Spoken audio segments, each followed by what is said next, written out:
ఈరోజు మనతో పాటు స్టూడియోలో ఉన్న ఈ స్పెషల్ గెస్ట్ కెరీర్లో చాలా మైల్ స్టోన్స్, అంటే ఒక నటిగా చాలా అద్భుతమైన పాత్రలు చేసి మొత్తం క్లాస్ మాస్ ప్రేక్షకులన్న తేడా లేకుండా అందరినీ ఆకట్టుకుని తనదైన ఒక కెరీర్ని, ఒక ట్రాక్ రికార్డుని నిలబెట్టుకున్న ఒక ఎమినెంట్ యాక్ట్రెస్. ఆవిడ పేరే ఆమని. ఆవిడ ఈరోజు మనతో పాటు స్టూడియోలో ఉన్నారు. వెల్కమ్ ఆమని గారు, వెల్కమ్. లేట్గా వచ్చినా లేటెస్ట్గా వచ్చారని లేదు సార్, అందువేళ ఒక పని పడింది. మీ హీరోయిన్లతో మాకు అలవాటు అయిపోయింది. ఈ మధ్యన మన హైదరాబాద్ లో బెంగళూరు లాగా ఫుల్ ట్రాఫిక్, బొమ్మల కొలువులాగా కార్లు నిలబడి ఉంటాయి రోడ్డు మీద. చాలా దాటుకుని రావడాలంటే ఏదో ఐ అండర్స్టాండ్. దానికి తోడు ఈ వర్షం ఒకటి 2 రోజులు పెట్టి అయినప్పటికీ మీరు టైం స్పేర్ చేసుకుని వచ్చినందుకు అండ్ మా ఐ డ్రీమ్ తరఫున మీకు థ్యాంక్స్ చెప్తున్నాను ఫస్ట్ ఆఫ్ ఆల్. అయితే మీరు స్టూడియోలో ఉన్నప్పుడు మీలాంటి వాళ్ళని ఇంటర్వ్యూ చేసినప్పుడు ఎక్కువ సీరియస్గా, సిన్సియర్గా అబ్జర్వ్ చేస్తారు వ్యూవర్స్ అందరూ కూడా. అండ్ కామెంట్లు చేసేవాళ్ళు కూడా రెడీగా ఉంటారు. ఎలా అడుగుతారు, ఈవిడ ఏం చెప్తారు అని. సో ఈ రోజుల్లో ప్రతిదాన్ని ఒక కాంట్రవర్సీ, ప్రతిదానికి ఒక విమర్శ, ఆరోపణలు అనేవి కామన్ అయిపోయి ఈ రోజున మీడియాలో. వాటితో పాటే ఇండస్ట్రీ, పాపం మన సినిమా ఇండస్ట్రీ ఎప్పుడు ఏదొచ్చినా దాంతో అలవాటు పడిపోయి వాళ్ళతో పాటు జర్నీ చేస్తూ ఉంది మన ఇండస్ట్రీ కూడా. అదే అంటున్నా. ఈ టైంలో అంటే ఈ సెకండ్ ఇన్నింగ్స్లో శుభలగ్నం కాంబినేషను జగపతి బాబు గారు, మీరు ఇద్దరు కూడా సెకండ్ ఇన్నింగ్స్లో హైలీ సక్సెస్ఫుల్గా ఉన్నారు కదా. ఫస్ట్ ఇన్నింగ్స్లో ఎంత అవును కదా. ఇప్పుడు ఈ ఇన్నింగ్స్లో మీకు మీ ఎక్స్పీరియన్సెస్ ఏంటండి? ఎక్స్పీరియన్స్ అంటే కొత్తగా ఏమీ లేదు, అదే ఇండస్ట్రీ, అదే అంటే మనుషులు మారారంతే. అప్పుడు ఉన్న డైరెక్టర్స్ లేదు, అప్పుడున్న ప్రొడ్యూసర్స్ లేదు, అప్పుడున్న ఆర్టిస్టులు ఏమో అప్పుడప్పుడు తగులుతుంటాం మనం. ఇప్పుడు జగపతి బాబు గారిని కలుస్తుంటాం, అప్పుడు ఏదైనా సినిమాలో రాజేంద్ర ప్రసాద్ గారు, నరేష్ గారు, ఇలాగా నేను చేసిన హీరోస్ అందరితో ఇప్పుడు మళ్ళీ ఆ మదర్ క్యారెక్టర్స్ చేసేటప్పుడు వాళ్ళ పక్కన అలా చేసే అవకాశం దొరుకుతుంది కాబట్టి వాళ్ళతో అలా మీట్ అవుతుంటాం. మళ్ళీ రోజా గారు ఈవెంట్స్లో కలిశాను, ఇంద్రజ, మీనా గారు, ఇలాగా సీనియర్ యాక్టర్స్ రాధిక గారు ఏదో ఒక ఈవెంట్లో మాట్లాడకపోయినా అట్లీస్ట్ చూస్తాం. ఇలా ఉంది తప్ప మిగతా ఏమి ఎక్స్పీరియన్స్ ఏముందంటే అప్పట్లో ఉన్న ఎక్స్పీరియన్స్ సార్, ఇప్పుడు ఉన్న ఎక్స్పీరియన్స్ కాదు ఇది. ఇది కొత్తగా నేర్చుకోవాల్సిందని చాలా ఉంది ఇప్పుడు ఉన్న ఇండస్ట్రీలో. ఏంటి కొత్తగా అంటే అప్పట్లో మేము యాక్టింగ్ అనేది యాక్ట్ చేసి చూపించాలి. కొందరు డైరెక్టర్స్ న్యాచురల్ యాక్టింగ్, కొందరు డైరెక్టర్స్ కమర్షియల్గా నువ్వేం చేస్తావు అది అలా ఉండేది. ఇప్పుడు డైరెక్టర్స్ ఏంటంటే యాక్టింగ్ చేయదంటున్నారు, చాలా న్యాచురల్గా. అంటే ఇట్స్ గుడ్, బాగుంది. ఎందుకంటే ఓవర్ యాక్ట్ చేసి చేతులు ఇలా అనేసి ఓవర్ డైలాగ్స్, పెద్ద పెద్ద డైలాగ్స్ అంతా లేదు ఇప్పుడు. చాలా స్వీట్ అండ్ షార్ట్ అండ్ స్వీట్గా చిన్న డైలాగు దాన్ని చక్కగా మన ఫేస్లో ఎక్స్ప్రెషన్స్తో చెప్పాలి ఇప్పుడు. అది నాకు కొత్త ఎక్స్పీరియన్స్. అంటే అప్పట్లో నేను ఒక బాపు గారు, కె విశ్వనాథ్ గారు సినిమాలో అలా ఎప్పుడో మనకు పండగ పబ్బాలు వచ్చినప్పుడు ఎలా మనకు కొత్త రకంగా ఉంటుందో అలాగే నాకు వాళ్ళ సినిమాలు చేసినప్పుడు మనకు అనిపిస్తుంది. రెగ్యులర్గా సినిమాలు వేరు. అవును, ఇప్పుడు మన బాబు గారు సినిమా చేసినప్పుడు ఒక స్పెషల్ ఉంటుంది, కె విశ్వనాథ్ గారు ఒక స్పెషల్ ఉంటుంది, కె రాఘవేంద్ర గారు, దాసరి నారాయణరావు గారు సినిమాలు ఇలా ఒక్కొక్కరు ఒక్కొక్క టేస్ట్ ఉంటుంది, ఒక్కొక్క స్కూల్ ఉంటుంది వాళ్ళకి. సో అవి నేర్చుకుంటుంటాం. ఇప్పుడు అలా కదా, ఆల్ డైరెక్టర్స్ ఇలా ఒకేలాగా ఇలాగే లేదు మేడం, ఇలాగే ఉండాలి. యాంగిల్స్ కూడా వాళ్ళు చూసారండి, ఇప్పుడున్న డైరెక్టర్స్ అందరూ ఒకేలాగే ఈ యాంగిల్స్ పెట్టడం, లాంగ్ షాట్ తీయడం, మళ్ళీ క్లోజప్ తీయడం, మళ్ళీ సేమ్ డైలాగ్ని సజెషన్ చేయడం. సో అది వాళ్ళు ఇప్పుడు అలా తీస్తారేమో మాకు తెలియదు. అంటే నాకు డైరెక్షన్ గురించి అవగాహన లేదు, నాకు నాలెడ్జ్ లేదు, బట్ తెలుస్తుంది నాకు ఓ రకంగా ఎక్స్పీరియన్స్. అందరూ ఒకే రకంగా ఇప్పుడు చేస్తుంటారు. మనకు అప్పట్లో వేరు, ఇప్పట్లో వేరు. చేసే ఆ డైరెక్షన్ కానీ మేకింగ్ కానీ కెమెరా మేకింగ్ కానీ ఇవన్నీ మనకు ఆ లైటింగ్స్ కానీ ఇవన్నీ కొత్తగా ఉన్నాయి. సో ఇప్పుడు దీనికి అలవాటు పడిపోయాం. అంతేనా? అంతే. కాదు అంటే మామూలుగా అప్పటికి అదేలాగా మానిటర్ మాకు అప్పుడు లేదు. పర్ఫెక్షన్ మనం ముందే చేసుకోవాలి అన్నీ. ఆల్రెడీ మనం అన్నీ చేసుకుని టేక్ అన్నప్పుడు ఒక్క టేక్ ఎప్పుడైనా చాలా కష్టం, పెద్ద డైలాగ్స్ ఏదైనా కొంచెం ఎక్స్ప్రెషన్స్ కష్టం ఉన్నప్పుడు సెకండ్ టూ టేక్స్ అలా తీసుకున్నాం. చాలా రేరు ఆర్టిస్టులు అందరూ ఒక 4-5 టేక్స్ తీసుకోవడం అంటేనే మాకు నర్వస్ అయిపోతుంటుంది. రెండో టేక్ అనేప్పటికి అమ్మో బాబాయ్ ఏంటి రెండో టేక్ తీసుకున్నాం అండి. ఇప్పుడు అలా కాదు, అసలు వాళ్ళు రిహర్సల్ చూడట్లేదు. సరే రెడీ మేడం ఇచ్చారా ఓకే డైలాగ్ చూసుకున్నా ఆ టేక్ వెళ్ళిపోదాం మేడం అంటున్నా. అంటే మేము ముందు ప్రిపేర్ మేము అయిపోవాలి, లేదంటే ఏం తీస్తున్నారో మనకు తెలియదు. ఒకసారి చూసుకోవడం కానీ మన ప్లేసెస్ ఎక్కడుంటాయి, మా యాంగిల్స్ ఎలా వస్తాయి, లైటింగ్ ఎలా పడుతుంది, ఇవన్నీ ఏమి ఇప్పుడు చూసుకోవట్లేదు. అంటే వాళ్ళకు కాన్ఫిడెంట్ బాగా వస్తుంది అని. సో మనం ఆర్టిస్ట్ అలా ఉండలేము. ముందే మనం వాళ్ళు ఏం చేస్తారో మనం తెలుసుకొని దానికి తగినట్టుగా ఇప్పుడు రిహార్సల్స్ గట్ట ఉండేవి అప్పుడు రిహార్సల్ ఎక్కువ ఉండేది, టేక్ తక్కువ ఉండేది. ఇప్పుడు టేక్లు ఎక్కువైపోయింది, రిహార్సలే ఉండట్లేదు. ఇప్పుడు టేక్ అంటే బాగా రాలేదు ఇంకో 1 more ఎందుకంటే డిజిటల్ కదా, వాళ్ళకి ప్రాబ్లం లేదు, ప్రాబ్లం లేదు కదా, ఆ టెన్షన్స్ వాళ్ళకి లేదు. బట్ మాకేమనిపిస్తుంది ఒక టేక్ రెండో టేక్ అప్పట్లో ఉన్న ఆర్టిస్టులు అందరికీను ఒకసారి అన్నీ పక్కా చూసుకొని ఒకే టేక్ చేసేయచ్చు కదా, మళ్ళీ ఎందుకు చేస్తారు? ఇప్పుడు ఒక ఎమోషనల్ అని మళ్ళీ చేస్తే రాదండి. అవును, పక్కా చూసుకొని ఒకసారి చేస్తేనే ఆ డెప్త్ ఒక్కసారే బాగుంటుంది, మళ్ళీ చేస్తే బాగుండదు. అది ఇప్పుడు వాళ్ళకి చెప్పి అర్థం చేయించాలా లేదో తెలియదు, కానీ కొంతమంది చెప్పేస్తారు. నేనైతే చెప్పను, వాళ్ళు చెప్తే మళ్ళీ ఇంకా చేయాల్సిందే. సో అలాగా ఈ డిఫరెన్సెస్ తప్ప నార్మల్గా అయితే బాగుంది ఇండస్ట్రీ, చాలా బాగుంది. అప్పటికంటే ఇప్పుడు బాగా ఆర్టిస్టులకి రెమ్యునేషన్ కానీ వాళ్ళకి అన్నీ ఏమంటారు, అప్పుడు క్యారవాన్ ఉండేది కాదు, రెడీ అనే మార్నింగ్ 7 o'clock అంటే ఇంకెవరు పిలవాల్సిన అవసరం లేదు, మేము అందరూ ఆన్ ది స్పాట్లో ఉండాల్సిందే. ఇప్పుడు అలా కాదు, పిలిస్తేనే వస్తున్నారు ఆర్టిస్టులు, క్యారవాన్లో కూర్చుంటున్నారు, పిలవని వెళ్దాం ఎందుకు, ఇప్పుడు ముందే వెళ్ళి అక్కడ వెళ్ళి స్పాట్లో కూర్చో, ఇప్పుడు అలా అయింది ఇండస్ట్రీ.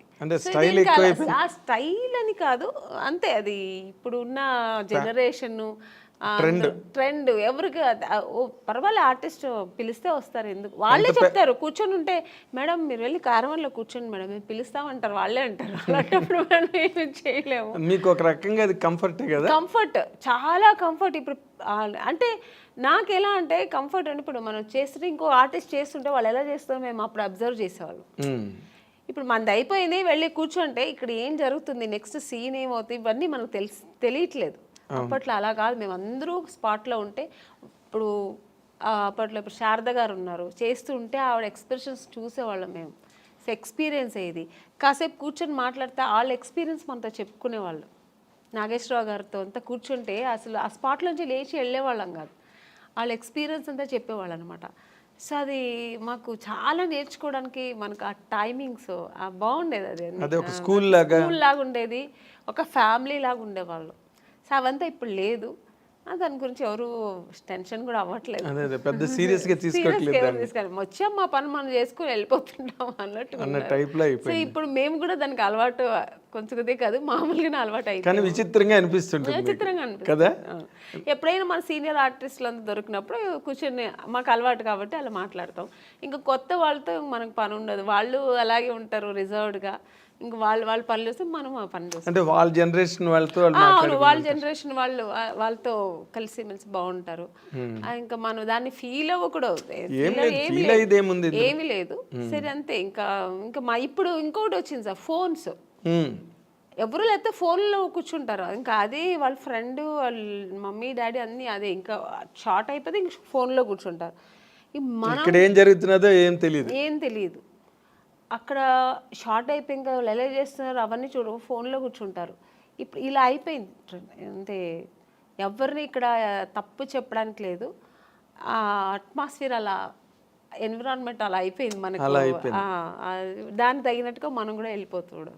Very nice. అయితే ఇప్పుడు నార్మల్గా ఈ ఫస్ట్ ఇన్నింగ్స్లో హైలీ సక్సెస్ఫుల్గా ఉన్నవాళ్ళు ఈ రోజున సెకండ్ ఇన్నింగ్స్లోకి వచ్చేసరికి అంటే మీరు చెప్పిన ట్రెండ్లు ఫాలో అవుతూనే బట్ వాళ్ళు మంచి పొజిషన్స్లో ఉన్నారు సినిమా ఇండస్ట్రీలో. ఎందుకంటే ఈ యంగర్ జనరేషన్స్ రావడం, వాళ్ళకి మీలాంటి మంచి టాలెంటెడ్ ఆర్టిస్టులు అవసరం కావడం మేజర్ క్యారెక్టర్స్కి, అలాంటి దాంట్లో మీరు ఏమైనా డిమాండ్లో ఉన్నారా? మిగతా ఆర్టిస్ట్ గురించి నాకు తెలియదు. నేనైతే ఏమీ డిమాండ్స్ లేదండి. ఎప్పుడు ఆమని అంటే నో డిమాండ్, ఎప్పుడు అంతే. హీరోయిన్గా ఉన్నప్పుడు అంతే, ఇప్పుడు అంతే. క్యారెక్టర్ వింటాను, నచ్చితే ఓకే బాగుంది చేస్తాను. అలాగే నా డిమాండ్స్ ఏమి లేదు. నా గురించి తెలుసు ఇండస్ట్రీలో. వాళ్ళు నేను అడగకముందే ఒక సీనియర్ ఆర్టిస్ట్ అని ఒక ఆ రెస్పెక్ట్ అందరికీ ఉంది ఇప్పటికీ. ఆ రెస్పెక్ట్ నాకు ఇస్తారు. డిమాండ్స్ నేను చేయాల్సిన అవసరం లేదు, వాళ్ళే నాకు మీ డిమాండ్ వాళ్ళే దృష్టిలో పెట్టుకొని నాకు చేయాల్సింది, నాకు ఇవ్వాల్సింది ఏం చేయాలో నా ఒక స్పాట్కి వస్తే మాకు ఆర్టిస్ట్కి ఏం చేయాలి, వాళ్ళకి వాళ్ళకి ఎలా అనుకూలం చేసి ఇవ్వాలి, వాళ్ళకి అన్ని కంఫర్ట్స్ ఇవ్వాలి అని ఇస్తున్నారు. సో అందుకని అది టెన్షన్ లేదు మాకు.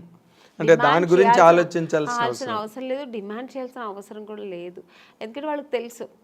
సో వీళ్ళు ఇంత జర్నీ చేసి వచ్చారు, ఇంత పెద్ద ఆర్టిస్ట్ అని నేననే కాదు, ఇప్పుడు పెద్ద పెద్ద ఆర్టిస్ట్ ఎవరైనా సీనియర్ ఆర్టిస్ట్ వాళ్ళందరికీ ఇప్పుడున్న వాళ్ళు ప్రొడ్యూసర్స్ కానీ డైరెక్టర్స్ కానీ ఈవెన్ టెక్నీషియన్స్ కానీ అందరూ ఆ రెస్పెక్ట్ ఇస్తున్నారు, కంఫర్ట్స్ ఇస్తున్నారు. అది మనం లేదని చెప్తే బాగుండదు. అవును, కరెక్ట్ కరెక్ట్. అయితే మీరు ఈ సెకండ్ ఇన్నింగ్స్ స్టార్ట్ చేసే ముందు ఫస్ట్ ఇన్నింగ్స్ ఒక సూపర్ స్టార్ హీరోయిన్గా మీరు కెరీర్కి ఫుల్ స్టాప్ పెట్టి మళ్ళీ సెకండ్ ఇన్నింగ్స్ టేక్ ఆఫ్ అయ్యే మధ్య గ్యాప్ ఉంది కదా, దాన్ని అసలు మీరు ఎట్లా హ్యాండిల్ చేశారండి? ఒకప్పుడు అంత బిజీగా ఉండి 2 షిఫ్ట్లు 3 షిఫ్ట్లు చేసి ఆమెని డేట్లు కూడా దొరకట్లేదు అన్న మాటలు నేను ప్రత్యక్షంగా విన్నవాడిని. అలాంటి ఒక కెరీర్ని ఒక్కసారి పవర్ బ్రేక్ కొట్టి మళ్ళీ సెకండ్ ఇన్నింగ్స్ మధ్యలో గ్యాప్ ఉంది కదా, ఈ గ్యాప్ని మీరు అసలు ఎట్లాగా ఎంజాయ్ చేశారు, ఎట్లా హ్యాండిల్ చేశారు? మోర్ ఇంపార్టెంట్లీ నిజంగా చాలా కష్టమైంది నాకు. 1 ఇయర్ అసలు పిచ్చి పట్టేది నాకు. మ్యారేజ్ చేసుకొని వెళ్ళాను నేను, వేరే ఆప్షన్ ఏమీ లేదు. వెళ్ళిన తర్వాత నాకు ఇంట్లో కూర్చోడం చాలా కష్టమైంది. ఎందుకంటే నాకు కుకింగ్ తెలియదు, అస్సలు తెలియదు. నాకు చిన్నప్పటి స్పూన్ పట్టుకోవడం కూడా తెలియదు. ఎప్పుడైనా కాఫీను టీ అలా చేసేదాన్ని. మా నాన్నగారు అమ్మ చేసి పెట్టిన వంటను వడ్డిచ్చేదాన్ని. ఇది తప్ప నాకు వేరే ఏం తెలియదు. మిగతా పనులన్నీ చేస్తా ఇంట్లో.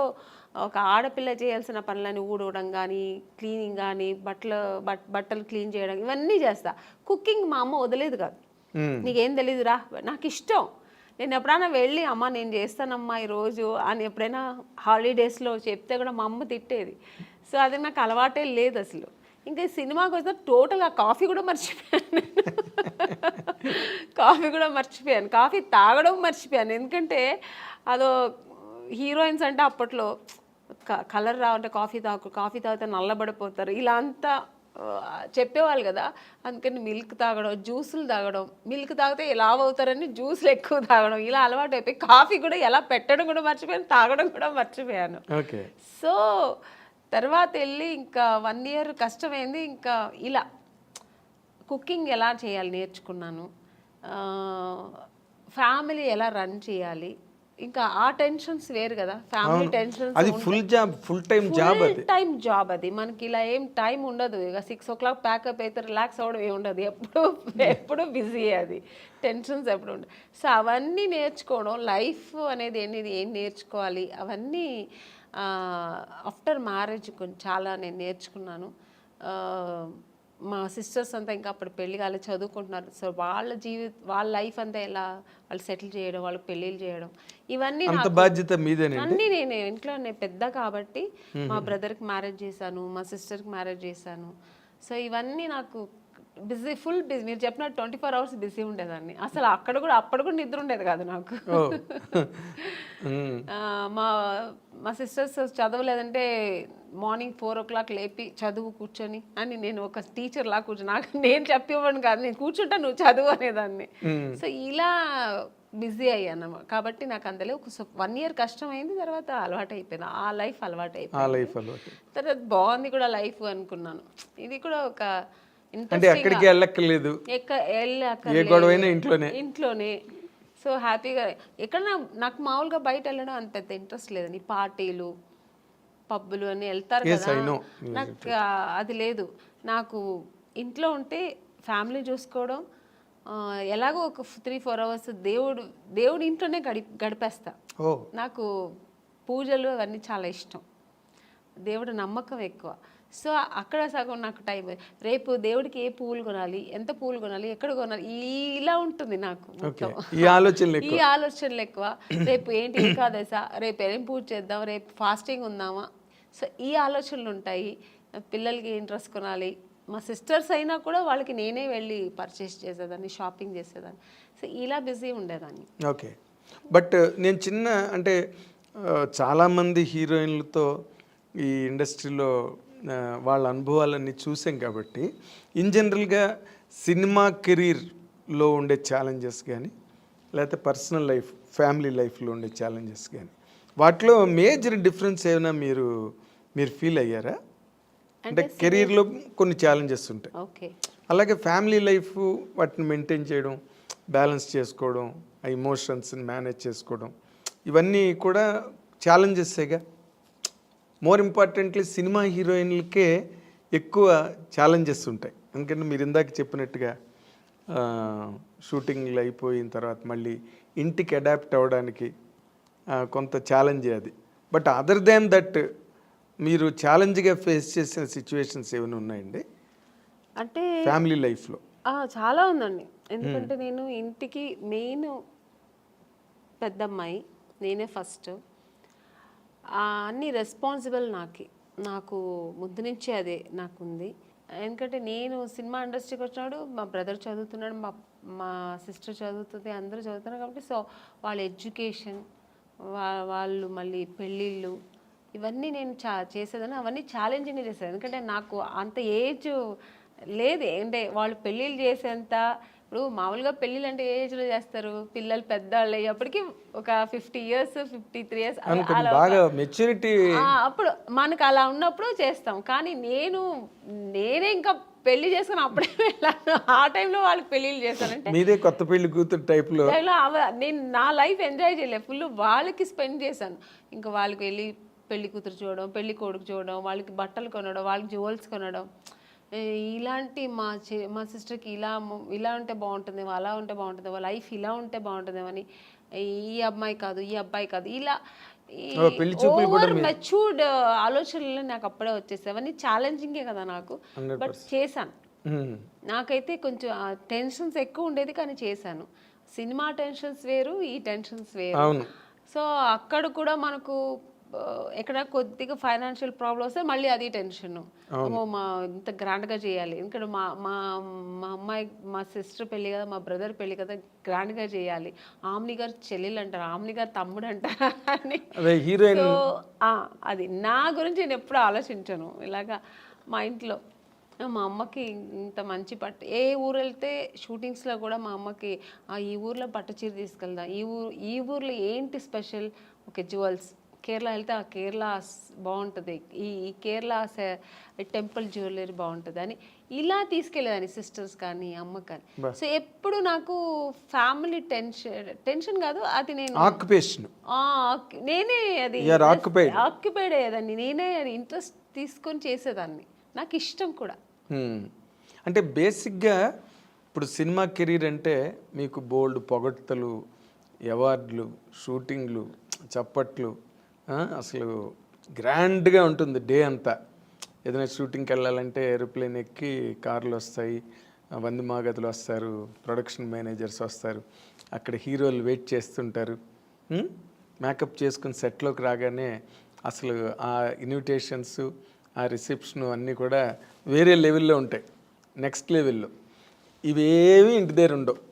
కరెక్ట్. పని మనిషి దగ్గర నుంచి అన్ని పనులు ఎంత పెద్ద హీరోయిన్ అయినా చూసుకోవాల్సిందే. అబ్సల్యూట్లీ కరెక్ట్ మీరు చెప్పడం. ఎందుకంటే మనకు సినిమా అని వచ్చినప్పుడు మాకు ఇలా టవల్ ఇలా గ్లాస్ ఇలా పెడుతుంటారు, పరిగెత్తుకొచ్చి అసిస్టెంట్ తీసుకుంటారు, మేడం మేడం మేడం ఇవ్వండి మేడం. చెప్పులు మన లేచిన చెప్పులు తీసుకొచ్చి పెడతారు. సో ఇలా అలవాటు మేము చేయకపోయినా వాళ్ళు అలవాటు చేసేస్తారు. ఒక ఆ రేంజ్ వచ్చిన తర్వాత ఆర్టిస్టులకి అది తనగా వచ్చేస్తుంది. ఆ మర్యాదలు, ఆ రెస్పెక్ట్ స్పాట్కి వచ్చిన. ఈవెన్ ఇప్పుడు కూడా నేను ఇప్పుడు ఒక ఆమెనిగా నేను క్యారెక్టర్ ఆర్టిస్ట్ అయినా కూడా బట్ మీకు లెగసీ ఉంది కదా, పెద్ద హీరోయిన్ ఏదో ఒక ఉంది. అసిస్టెంట్స్ కానీ హెయిర్ డ్రెస్సర్స్ కానీ వీళ్ళందరూ మాకు ఆ సేవలు చేస్తుంటారు. నాకు చాలా అంటే చేయించుకోవడం ఒకలా ఉన్నా కూడా తప్పదు, ఇక్కడ చేయాలి, చేయించుకోవాల్సి వస్తుంది. ఎందుకంటే నేను వెళ్ళి చేస్తే కూడా వాళ్ళు వదలరు. మేడం మేడం మీరెందుకు మేడం తీసుకొస్తారు, నా చేతికి ఇవ్వండి ఫోను అని. ఆ ఫోన్ కూడా లాగేసుకుంటారు. ఆ ప్రైవసీ కూడా నాకు వదలరు. ఫోన్ నేను మాట్లాడాలమ్మా, నాకు కావాలన్నా కూడా పర్వాలేదు మేడం నేను పెట్టుకుంటాను, ఫోన్ వస్తే ఇస్తానంటారు. సో అలా ఉంటుంది. ఇంట్లో అలా లేదు, టోటల్ డిఫరెంట్. అన్ని పనులు మనమే చేయాలి. అంటే న్యాచురల్గా మామూలుగా ఇప్పుడు పని మనుషులు ఉంటారండి, కానీ వాళ్ళు 24 hours మాకు సర్వీస్ చేయరు. ఏదో వాళ్ళు ఒక టైంలో చేసి ఏదో చేసుకుంటూ వాళ్ళ పనులు వాళ్ళు చూసుకుంటుంటారు, చేసేసి వెళ్ళిపోతారు. అదర్వైజ్ మనమే కదా చేసుకోవాలి. అన్ని పనులు మనమే కుకింగ్ ఏదో మనమే ఎక్కడ ఎత్తుకోవాలి, ఉప్పు ఎక్కడ ఉంది, ఇది ఎక్కడ ఉంది మనమే ఎత్తుకోవాలి, మనమే వేయాలి. మనకు శారీస్ రేపు పార్టీకి వెళ్ళే ఏదో ఒక పెళ్ళికి వెళ్తున్నాం అనుకోండి, అమ్మో రేపుకి ఏం జ్యువెలరీ ఏం సారీ అన్నీ మనమే ఎత్తి పెట్టుకోవాలి. అదేం తప్ప అనట్లేదు, ఎందుకంటే అదొక లైఫ్ స్టైల్. మనకు సెల్ఫ్ ఒక ఇది వస్తుంది, మాకు సెల్ఫ్ కాన్ఫిడెన్స్, మనది మనం ఎలా చేసుకోవాలని ఆ ప్రైవసీ కూడా ఉంటుంది. మన ఇష్టంగా ఎలా చేసుకో, ఇక్కడ అన్ని డిపెండ్ అవుతాం ఒకరి మీద. వాళ్ళు ఇచ్చిన జ్యువెలరీ వేసుకుంటాం, వాళ్ళు ఇచ్చిన శారీ వేసుకుంటాం. అక్కడ అలా కదా అని మనకి ఇష్టపడి మనం చేసుకుంటాం. So total different. ఆ లైఫ్ అనుభవిస్తాం, ఈ లైఫ్ అనుభవిస్తాం. ఆర్టిస్టులకి అదొక వరం అండి. ఎగ్జాక్ట్లీ. తర్వాత ఇంకొక ముఖ్యమైన పాయింట్ ఏంటంటే, మీరు సినిమా హీరోయిన్లుగా వచ్చి ఒక రేంజ్ వచ్చి ఇన్కమ్, ఎర్నింగ్స్, సినిమాకి రెమ్యునరేషన్స్ పెరుగుతూ ఉంటాయి. అవన్నీ కూడా ఫైనాన్షియల్గా చాలా ఒక ఫ్లో, ఆగని ఫ్లో ఉంటుంది సినిమా కెరీర్లో. ఫ్యామిలీ లైఫ్లో అది కంట్రోల్ అయిపోతుంది. ఎందుకంటే మీ వైపు నుంచి ఎర్నింగ్ ఉండదు కదా, మీరు కెరీర్ ఆపిన తర్వాత అసలు ఆ ఫైనాన్షియల్గా వాటిని ఎట్లా మేనేజ్ చేసేవారండి? ఇప్పుడంటే కెరీర్ అంటే వేరే, ఇప్పుడు రెగ్యులర్ ఇన్కమ్ ఉంటుంది, సినిమా తర్వాత సినిమా కమిట్ అవ్వడం. నాకు ఎందుకంటే నాకు బై బర్త్ నా అలవాట్లు ఏంటంటే అండి, నేను ఎక్కువ విచ్చలవిడిగా ఎప్పుడు ఖర్చు పెట్టాను చిన్నప్పటి నుంచి. ఒక పొదుపు అంటారు కదా, అది మా నాన్నగారు మంచిగా ఉన్నప్పుడే సరే, కొంచెం ఫైనాన్షియల్ ప్రాబ్లం వచ్చినప్పుడు సరే నేను ఎప్పుడు పొదుపుగానే ఉంటాను. మా సిస్టర్ మా బ్రదర్ అంతా కొంచెం డిఫరెన్స్. అంటే శుభలగ్నంలో క్యారెక్టర్ లా కాదు, అలా ఆపోజిట్ క్యారెక్టర్, చాలా డిఫరెంట్ ఉంటాను నేను అన్ని విషయాల్లో. ఇంట్లో ఏదైనా ఒకటి కావాలన్నా, ఒక వస్తువు కావాలన్నా అది నాకు కొనేయాలి. ఒకరి ఇంటికి వెళ్ళాను అనుకోండి, వాళ్ళ ఇంట్లో చూసానంటే మన ఇంట్లో ఇది లేదు కదా నేను కొనేయాలని నెక్స్ట్ అది నేను టార్గెట్ పెట్టుకుంటాను. చిన్నప్పటి నుంచి అది నాకు అలవాటు. అది లేదు సరే, మా అమ్మ అది కొనమంటే నీకు వేరే పని లేదు, వాళ్ళు పెట్టుకుంటారు మనం పెట్టుకోవాలని అమ్మ అది పెద్ద పట్టించుకునేది. మా నాన్నగారు కూడా అంతే. అప్పుడు నేను పెట్టుకున్నాను, మనం ఎందుకు కొనకూడదని. అమ్మ నాన్నగారు ఏదైనా మనకు ప్యాకెట్ మనీ లేదంటే ఎప్పుడైనా షాపింగ్కి వెళ్ళడం మిగిలితే డబ్బులు ఇస్తారు కదా, ఆ డబ్బులు పొదుపు చేసి అది కొనేదాకా నాకు నిద్ర పట్టేది కాదు. అలా చిన్నప్పటి నుంచి నేనే రెస్పాన్సిబుల్ తీసుకునేదాన్ని. ఇప్పుడు మా అమ్మకే ఒక మంచి శారీ కొనాలన్నా నాకు అది కొనేయాలంతే. మా నాన్నగారికి ఏదైనా గిఫ్ట్ ఇవ్వాలా నేను చేసేయాలి. అలా ఒక చిన్నప్పటి నుంచి నేనే ఆ రెస్పాన్సిబుల్ ఎక్కువ తీసుకున్నాను. ఆ వాంటెడ్గా నేనే వాలంటరీగా నేనే వీళ్ళందరికీ చెయ్యాలి, నేనే పెట్టాలి. ఇల్లు క్లీన్గా ఉండాలి. మార్నింగ్ లేచానంటే ఇల్లు ఫస్ట్ నీట్గా ఉండాలి. చేస్తే అంతా ఓసిడి అంతా ఉండదండి. చిన్న చిన్న విషయాలకి చేయి గడగడం, ఇది తీసి అక్కడే పెట్టాలి, ఇక్కడ అంత లేదు. ఒక ఇంట్లో ఎంటర్ అయినప్పుడు డీసెంట్ గా నీట్ గా ఉండాలి. ఇల్లు అనిన తర్వాత మరీ అంత అంటే అది ఇల్లులాగా ఉండదు. ఇప్పుడు పిల్లలు పెద్దలు ఇంట్లో గీకుతారు అన్ని ఆ ఏజ్ నుండి చేస్తారు. వాళ్ళు చేయకూడదు, ఇలా పెట్టకూడదు, మరి అంత ఓవర్ నేను అంత స్ట్రిక్ట్గా ఉండను, అంత మరి డిసిప్లిన్ ఉండాలి అంతే. అలాగే నీట్గా ఇల్లు అంటే ఇల్లులా ఉండాలి. కొంచెం అది ఎక్కడ నేర్చుకున్నా మా నాన్నగారు. ఒక వస్తువు పెడితే మా నాన్నగారు మళ్ళీ కళ్ళు మూసుకొని మళ్ళీ అక్కడ చేయి పెడితే దొరకాలి. మా నాన్నగారికి దొరకలని టెన్షన్ అయిపోయారు. ఇక్కడ పెట్టాను ఎవరు తీశారు అని ఫుల్ అరిచేవారు అనమాట. అది తప్పు కూడా మా బ్రదరే తీసుంటాడు, నేను తీయను. ఎందుకంటే వాళ్ళు మా నాన్నగారు తెలిసి వాడిని తిట్టేవారు, ఎందుకులా తీసామని అడిగేవారు. ఇలాగా అప్పుడు నేర్చుకున్నా. అది చిన్నప్పటి నుంచి నాకు అది కొంచెం వచ్చింది. ఇప్పుడు ఆ వస్తువులు అంటే అక్కడే పెట్టాలి, మళ్ళీ మనం వెతికే ఉండకూడదు, అక్కడే వెళ్ళి మనకి ఈజీగా తీసుకునేట్టుగా. సో ఇలాంటి కొంచెం డిసిప్లిన్స్, కొంచెం ఇల్లు నీట్గా ఉండాలి. ఆ నీట్నెస్ మా ఇంట్లో అందరికీ ఉంది. మా ఇంట్లో మా అమ్మ, మా తరతరాంతరం నాకు తెలిసి మా నాన్నగారి సైడ్ కానీ మా అమ్మగారి సైడ్ కానీ కొంచెం ఎక్కువ నీట్నెస్ అనేది, ఆర్గనైజ్డ్ గా ఉండడం. ఓసిడి అంత లేదు, నీట్. అంటే కొంతమంది లేడీస్ ఉంటారు, అమ్మో అది కడిగిందే కడిగి సర్దిందే సర్ది, అది చాలా చిరాకండి. అంత ఉండదు, ఎందుకంటే టైం అంతా దానికి సరిపోతుంది. మళ్ళీ మనకు వేరే ఆలోచన ఉండదు. ఇంకా అంత ఓవర్గా కూడా ఉండను నేను. చేసే పనులు చెయ్యాలి, ఆఫ్టర్ అంతా ఫినిష్ అవుతుంది మళ్ళీ నీట్గా పెట్టాలి. ఇప్పుడు కిచెన్ ఉందండి, పని అయిపోయిందా తర్వాత అంతా నీట్గా ఉండాలి. ఆ కిచెన్ ఎవరైనా వచ్చి చూసినాడు ఏంటి ఇలా పెట్టుకున్నారు కిచెన్ అనకూడదు. నాకు ఆ నీట్నెస్ ఉండాలి. మళ్ళీ అది వెంటనే క్లీన్ చేసేసాలి అంతే. మళ్ళీ అది ఎప్పుడు తుడుస్తూ ఉండాలి, కడుగుతూ ఉండాలి, చేయి కడుగుతూ ఉండాలి, ఇది ముట్ట ఉంటే అయిపోయి చేయి, అలా అంతా ఏం లేదు. ఓకే. అయితే ఇప్పుడు మీరు ఇందాక చెప్పిన దాంట్లో బ్రదర్ మ్యారేజ్ మీరే చేశారు, సిస్టర్స్ మ్యారేజ్ మీరే చేశారు, వాళ్ళకి నగలు కొనాలన్నా చీరలు కొనాలన్నా అంతా మీ డబ్బే. ఇప్పుడు వాళ్ళ పిల్లలు పుట్టినాక వాళ్ళ పేర్లు కూడా నేనే పెట్టానండి. నన్నే అడిగారు, అక్క ఏం పేరు పెడదు నువ్వు సెలెక్ట్ చేయనేవారు. ఈ టెన్షన్స్ అన్ని నాకే పెట్టేవారు అన్నమాట. ఇవన్నీ ఒక ఎత్తు అయితే, ఇందాక మీరు చెప్పినట్టు మీరు పొదుపు ఆదాయం చేసి దోబరా చేయకుండా డబ్బుని మీ కెరీర్లో స్టిల్ ఎప్పుడు ఇప్పుడే కాదు, ముందు చిన్నప్పటి నుంచి నాకు అది అలవాటు. కాబట్టి నేను ఆఫ్టర్ హీరోయిన్ అయిన తర్వాత కూడా విడిగా నేను ఎప్పుడు డబ్బు వచ్చేసింది కదా అని ఎప్పుడు నేను అలా ఖర్చు పెట్టలేదు. సో ఎప్పుడు పొదుపుగానే పెట్టేదాన్ని. మరి ఆ డబ్బు అంతా మరి వీళ్ళందరికీ ఖర్చు అయింది కదా, వాళ్ళు ఖర్చు పెట్టాలి కదండి. మరి దేనికి పెట్టాలో దానికి పెట్టాలి కదా. నాకేంటంటే ఒకటి, నాకు చిన్నప్పుడు స్విమ్మింగ్ నేర్చుకోవాలని ఇష్టం, స్విమ్మింగ్ చేయాలని, కానీ నేర్చుకోలేదు. ఎందుకంటే మా ఇంట్లో మా అమ్మ నాన్న వాళ్ళకి అవకాశం ఉంది కానీ చేయడానికి వాళ్ళకి తెలియదు. మా అమ్మకి మా నాన్నగారికి స్విమ్మింగ్, మా నాన్నగైతే మరీ ఆర్థోడాక్స్, నన్ను స్విమ్మింగ్ పంపించాలి ఇలాంటి చదువుతావా తర్వాత అయిపోయింది మ్యారేజ్, ఆ మెంటాలిటీ మా నాన్నగారు.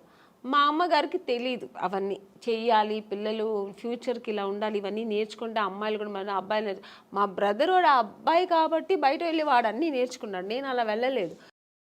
ఒక సినీ ఇండస్ట్రీకి వచ్చినప్పుడు స్విమ్మింగ్ తెలుసా లేదు, తెలియదు, హార్స్ రైడింగ్ తెలియదు. ఇవన్నీ నాకేంటంటే ఇవన్నీ ప్రాబ్లమ్స్ అయ్యాయండి కెరీర్లో. అవునండి. ఇప్పుడు కొన్ని సినిమాలకి నేను ఇవన్నీ తమిళ సినిమాలో ఫేస్ చేసాను. వాళ్ళు ఫస్ట్ వెళ్ళిన మీకు హార్స్ రైడింగ్ తెలుసా, ఈ సినిమాలో ఒక హార్స్ రైడింగ్ ఉంది మీకు తెలుసా అంటే తెలియదు సార్.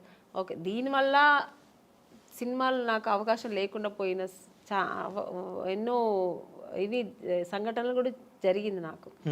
స్విమ్మింగ్, అయ్యో స్విమ్ సూట్ పోడను మేడం, స్విమ్ సూట్ వేసుకోవాలండి మేడం, కాదు స్విమ్ సూట్ వేసుకోవాలి అమ్మాయి, 2 pieces వేసుకోవాలి లేదా సింగిల్ ఇలా, స్విమ్మింగ్ రాదా అంటే ఆ సినిమా లేదు, అయిపోయింది. స్విమ్మింగ్ నేర్చుకున్నందుకు ఇలా అయిందా. పైగా ఇంకొక ఎక్స్పీరియన్స్ ఏంటంటే కొన్ని విషయాలు కొంతమంది నాకు ఫ్రెండ్ సర్కిల్లో స్విమ్ తెలియకుండా నా ఫ్రెండ్ సర్కిల్ చాలామంది చనిపోయాడు. ఎక్కడో ఇప్పుడు వెళ్తారు ఒక టెంపుల్కు లేదంటే ఎక్కడో ఎక్స్కర్షన్ వెళ్ళినప్పుడు ఆ వాటర్లో పడి స్విమ్ తెలియకుండా చనిపోవడం, ఇవన్నీ నేను కొన్ని చూశాను అన్నమాట. అప్పుడు నాకు ఒక భయం వచ్చింది, మనం నేర్చుకుంటే బాగుంటుంది, ఇవన్నీ జనరల్గా ఇవన్నీ నేర్చుకుంటే మనకు మంచిది కదా అని. అప్పుడు నేను మా బ్రదర్ వాడే నేర్చుకున్నాడు, టాలెంట్. మా బ్రదర్ మీ పేరెంట్స్ ఆలోచన అది కాదు, ఆలోచన లేదు, చదువుకున్నంత కాలం చదువుకోవడం, తర్వాత మ్యారేజ్ చేసి మ్యారేజ్ అంతే. ఇందులో స్విమ్మింగ్లు, కత్తి ఫైటింగ్లు, గుర్రాలు వాళ్ళ ప్లానింగ్ లో లేదు. మా నాన్నగారికి లేడీస్ అంటే ఇలాగే ఉండాలి, అయిపోయిందా పెళ్ళి అయిపోయి సెటిల్ అయిపో, పిల్లలు కనుక్కొని ఒక ఫ్యామిలీ హోమ్లీగా ఉండాలి. మా అమ్మగారు అంతే, మా నాన్నగారు ఏం చెప్తే అదే మా అమ్మగారికి ఎక్స్ట్రా నాలెడ్జ్ ఏమి ఉండదు. ఓల్డ్ టైమర్స్ అలాగే ఉండదు. అందుకని నాకేంటంటే నేను నేర్చుకోలేదు, మా సిస్టర్ నేర్చుకో. మా బ్రదర్ అయితే వాడే అన్నీ, వాడు చెప్పాను ఓవర్ టాలెంట్, వాడు వెళ్ళి వాడికి ఏదైనా నేర్చుకుంటే వాడే వెళ్ళి చేసేవాడు. వాడు మగ పిల్లవాళ్ళు ఏం అనేవారు కాదు మా ఇంట్లో, నేర్చుకుంటా ఓకే నన్ను వెళ్తావా వెళ్ళి నేర్చుకునేవారు. మా సిస్టర్కి నేను నేర్పించా, మా ఇద్దరు సిస్టర్కి జిమ్నాస్టిక్స్. నాకేమేమి ఇష్టమో వాళ్ళ మీద చెయ్యండి అని చెప్పి నేను వాళ్ళు ఫోర్స్ చేసేదాన్ని. వాళ్ళు మార్నింగ్ పొద్దున మా స్విమ్మింగ్, మా అక్క పొద్దున్న 5 o'clock స్విమ్మింగ్ ఏందక్క నాకు తెలియ, వెళ్ళు నేను డబ్బులు కట్టేసాను వెళ్ళు స్విమ్మింగ్. ఈరోజు వాళ్ళకి అంత హ్యాపీ. మరి వాటి వల్ల వాళ్ళకి ఏమైనా ఉపయోగం జరిగిందండి? అవునండి, ఇప్పుడు ఒక స్విమ్మింగ్ తెలుసా అంటే సినిమా కెరీర్ లేదండి, సినిమా కోసమే అన్న అవసరం. ఇప్పుడు స్విమ్మింగ్ సినిమాకనే కాదు కదండి, ఒక ప్లేస్కి వెళ్తాము అందరూ స్విమ్ చేస్తుంటే దాంట్లో మనం వెళ్ళి నాకు స్విమ్ తెలుసు అంటే ఎంత గర్వంగా ఉంటుంది కదా. అంటే సినిమా ఇష్టం కాబట్టి దాన్ని ఎక్కువ ఎంకరేజ్ చేశారు. జిమ్నాస్టిక్, మా సిస్టర్కి జిమ్నాస్టిక్, పియానో, మ్యూజిక్ అవగాహన ఉండాలి, ఇవన్నీ తెలియాలి వాళ్ళకి, జనరల్ నాలెడ్జ్ ఇవన్నీ తెలియాలి అని నేను అవన్నీ వాళ్ళకి నేర్పించి పంపించేదాన్ని. చదువు ఒక్కటే కాదు, ఇవి కూడా నేర్చుకోవాలి. బట్ టోటల్ గా ఫాదరు, మదరు, సిస్టర్ మీరే 3 పాత్రలు, త్రిపాత్ర అభినయం సినిమాల్లో చేయలేదు. కానీ నన్ను పిచ్చి టార్చర్ పెట్టేదాన్ని కదా, నువ్వు నన్ను ఇది లేవు, ఇది నేర్చుకో, అది నేర్చుకోవాలి అని అంటుంటది ఇప్పుడు కూడా. అదే మీరు సినిమా కెరీర్ లో చెయ్యండి, ఫ్యామిలీ కెరీర్ లో చేశాను. త్రిబుల్ రోల్ అన్ని చేశాను. వాళ్ళందరూ అలాగే, అప్పుడు వాళ్ళకి కష్టం అనిపించవచ్చు కానీ ఇప్పుడు వాళ్ళు హ్యాపీగా ఫీల్ అవుతారు. అవన్నీ ఒక తల్లి స్థానంలో నాకు అన్నీ చేసింది మా అక్క అని ఇప్పుడు వాళ్ళు ఫీల్ అవుతుంటారు. ఓకే, ఇప్పుడు ఈ సంతృప్తేనా వాళ్ళ వైపు నుంచి మీకు ఏమైనా అంటే మీరు నార్మల్గా ఎప్పుడైనా ఫైనాన్షియల్ క్రంచ్ వచ్చినప్పుడు కానీ లేకపోతే ఎప్పుడైనా అటువంటి ఇబ్బంది ఎప్పుడైనా మీకు కలిగినప్పుడు వాళ్ళు మీకు సపోర్ట్గా ఉన్నారండి ఆ టైంలో? సపోర్ట్ అంటే నాకు దేవుడు ఒక పరిస్థితి ఇవ్వలేదండి భగవంతుడు నాకు. బట్ అలాంటి పరిస్థితి చేస్తారండి, అలాంటి పిల్లలే వాళ్ళు, మా సిస్టర్స్ కానీ మా బ్రదర్ కానీ నాకు ఎప్పుడు బ్యాక్ ఉంటారు. నేను ఉన్నాను కదా నీకెందుకు, ఏమైనా అయితే నేను చూసుకుంటా అన్నట్టుగా మా బ్రదర్ కానీ ఇప్పుడు మా బ్రదర్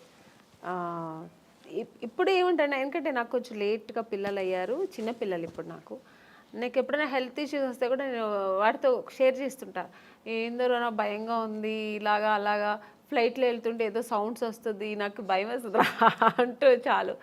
ఏం భయపడవద్దు, నేను దేవుడి దగ్గర ప్రార్థన చేస్తాను, ప్రేయర్ చేస్తాను, నా ఆయుష్ కూడా నీకు ఇవ్వాలనుకుంటా. ఎందుకంటే వాడి పిల్లలు వాళ్ళు తొందరగా పెళ్ళైపోయి వాళ్ళ పిల్లలతో పెద్దవాళ్ళు అయిపోయి సెటిల్ అయిపోయారు. సో వాళ్ళందరినీ సెటిల్ చేసే తర్వాత అంటే మ్యారేజ్ చేసుకున్నా నాకు పిల్లలు లేట్గా అయ్యారు అన్నమాట.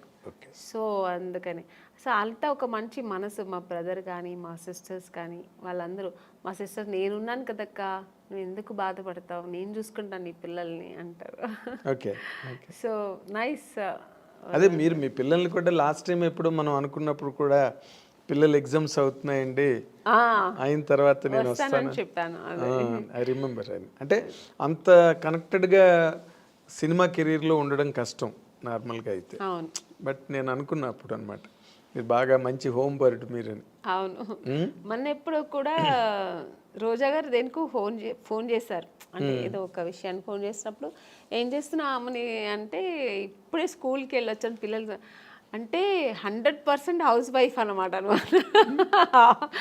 అవును, అంటే తను మంచి వీరవనిత కదా మన రోజా. అయ్యో అసలు అంత నా వల్ల అయితే కాదండి అలాగా, అంత డేర్ అండ్ డాష్. ఒక ఇండస్ట్రీలో ఒక ఎంత మంచి ఆర్టిస్ట్ అంత మంచి పొలిటీషియన్ కూడా తను. మంచి స్పీకర్ వావ్. అసలు దేనికి ఎవరికి భయపడదు, ఏది మాట్లాడాలనుకుంటుందో అది అంత డారింగ్ అండ్ డాషింగ్ మాట్లాడుతుంది. సరే తర్వాత దాని మీద విమర్శలు ఎలా వస్తాయి ఏమొచ్చే తర్వాత విషయం, కానీ ముందు మాట్లాడాల్సి ఏమనుకుంటారో అది మాట్లాడేస్తారు, ప్రవాహంలో మాట్లాడేస్తుంది. అయితే మీ ఇందాక coming back to the point, ఇప్పుడు మీరు అంత ఫ్యామిలీ లైఫ్లో అంత ఆక్యుపైడ్గా మీరు అంత నిండా మునిగిపోయి అందులో మళ్ళీ అసలు ఈ సెకండ్ ఇన్నింగ్స్ అన్నది ఎందుకు స్టార్ట్ అయిందండి? అంటే for want of earnings earnings కాదండి, యాక్చువల్గా నాకు సినిమా ఇండస్ట్రీ నేను చాలా ఇష్టపడి వచ్చాను. అవును, ఇంట్లో అందరితో ఫైటింగ్ చేసి నేను అయితే హీరోయిన్ అయితే లేకపోతే చనిపోతానన్న ఆ లెవెల్స్కి వెళ్ళాను నేను అనమాట అప్పట్లోనే. సో అంత ప్రతిఘటన ఎందుకు వచ్చిందండి? నాకు ఏంటి హీరోయిన్ కాకపోతే నేను చనిపోతాను అన్నంత. అంతే, ఫస్ట్ వచ్చి నేను అవ్వాలనేది ఫస్ట్ వచ్చి ఇష్టం అండి, ప్యాషన్. చిన్నప్పటి నుంచి నాకు ఊహ తెలిసినప్పటి నుంచి నేను సినిమాలో చేయాలి, నేను ఒక ఆర్టిస్ట్ అవ్వాలి, హీరోయిన్ అవుతానా లేదా ఆర్టిస్ట్ అవ్వాలి. తర్వాత ఒక ఏజ్ వచ్చినప్పుడు నేను హీరోయిన్స్ అంతా రాధా గారు, శ్రీదేవి గారు, జయప్రద గారు, జయసుధ గారు వాళ్ళ సినిమాలను చూసేవాళ్ళు కదా, విజయశాంతి గారు ఆ ఫైట్, ఆ ప్రతిఘటన సినిమా అంతా చూసినప్పుడు నేను కూడా ఇలా చేయాలి, ఆ రోల్ మోడల్ వీళ్ళందరూ నాకు సో ఇలా నేను చేయాలి, హీరోయిన్గానే చేయాలి, హీరోయిన్ అయితేనే ఇవన్నీ చేయగలుగుతాం.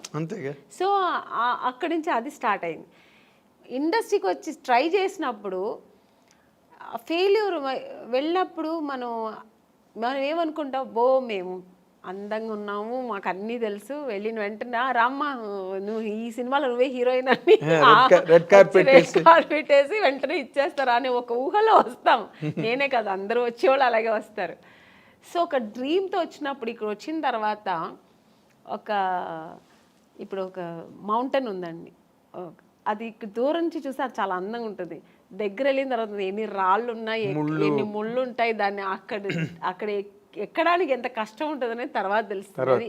అదే అందుకే దూరపు కొండలు నునుపు అంటారు కదా, అలాగే నాకు కూడా నేను అలా అనుకుని వచ్చాను. తర్వాత ఇక్కడ వచ్చిన తర్వాత సో అంత ఈజీ కాదు అనిపించింది. ఇప్పుడైనా మనకి ఇండస్ట్రీ చాలా ప్లాట్ఫామ్స్ ఉంది.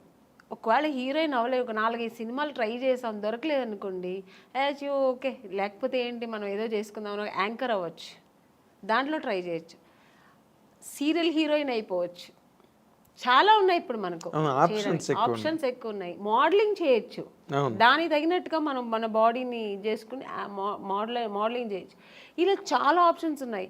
నేను వచ్చినప్పుడు ఇండస్ట్రీ ఓన్లీ హీరోయిన్ చేయాలి, లేదంటే సిస్టర్ రోల్, మదర్ రోల్, ఆ ఏజ్లో సిస్టర్ రోల్, లేదంటే ఫ్రెండ్స్ రోల్, ఇలాంటి తప్ప ఆప్షన్ లేదు, ఇంటికి వెళ్ళిపోవాల్సిందే. నాకేమో అది ఇష్టం లేదు, నేను చేస్తే హీరోయినే చేయాలి. అలాంటప్పుడు ఎన్ని కష్టాలు నేను ఎదుర్కోవాల్సి వస్తుంది. అవును, మనం కండిషన్స్ పెట్టుకుంటే కష్టాలే. సో అది అప్పుడు అసలు ఎక్కువ కష్టాలు ఫేస్ చేశారండి బిగినింగ్ లో? తప్పకుండా అండి, ఎందుకంటే నాకు చెన్నైలో ఎక్కువ తమిళ్ ఇండస్ట్రీలోనే ఎక్కువ నేను ట్రై చేశాను. నాకు అప్పుడు తెలుగు టచ్ లేదనమాట. అక్కడ తమిళ్లో ట్రై చేసేటప్పుడు మా నాన్నగారు ఫ్రెండ్, ఫ్యామిలీ ఫ్రెండ్, ఆయనకు కూడా తమిళే తెలుసు, ఆయనకి తమిళ్ అతనే ఆయన కాబట్టి తమిళ్ ఇండస్ట్రీకే ఆయన నన్ను చుట్టి తీసుకెళ్ళేవారంట కంపెనీస్, అక్కడ ఉన్నారు ఎల్లమ్మ అక్కడ. సో ఇవన్నీ అక్కడ ఫేస్ చేశాను. బట్ నేను తెలుగులో ఫేస్ చేయలేదు, డైరెక్ట్ హీరోయిన్ అయిపోయాను. నేను అనుకొని వచ్చాను కదా, అది ఇక్కడ దొరికింది. అక్కడ చాలా కష్టమైంది. అంటే ఇక్కడ వచ్చేప్పటికి చాలా ఎక్స్పీరియన్స్ అయింది నాకు. అంటే అక్కడ ఒక ఎస్టాబ్లిష్డ్ పొజిషన్కి వచ్చాక కదా ఇక్కడికి వచ్చాను. అక్కడ ఎస్టాబ్లిష్ అవ్వలేదు, చేస్తున్నప్పుడే అంటే హీరోయిన్ ఛాన్స్ దొరికింది. నేను పడిన కష్టాలకి హీరోయిన్ ఛాన్స్ దొరికింది, బట్ నేను 100% అక్కడ సక్సెస్ అవ్వలేదు, ఇక్కడ సక్సెస్ అయ్యాను. అంటే పడిన కష్టాలు అంటే ఇప్పుడు రకరకాలుగా ఉంటాయండి కష్టాలు. కష్టం అంటే నా ఇది ఏంటంటే, నేను చేసిన ట్రావెల్ ఎలాగంటే వెళ్ళిన వెంటనే ఫొటోస్ చూసేవారండి. అప్పుడంతా ఎక్కువ ఫొటోస్, ఆల్బమ్స్, అవన్నీ ఫొటోస్ చూసి చాలా బాగుంది అమ్మాయిని వెంటనే రమ్మని వాళ్ళు. వెళ్ళి చూసిన వెంటనే ఈ అమ్మాయి ఎక్కడో వాళ్ళ ఫేస్ ఎక్స్ప్రెషన్స్ మారిపోయేది. వాళ్ళు ఏదో ఎక్కడో ఒక ఫుల్ దీంట్లో ఉంటారు, ప్లెడ్జ్లో ఉంటారు. ఈ అమ్మాయి ఇంత అందంగా ఉంటే ఇంక డైరెక్ట్గా ఎంత ఉంటుందో అనుకొని ఒక ఊహలో ఉంటారు.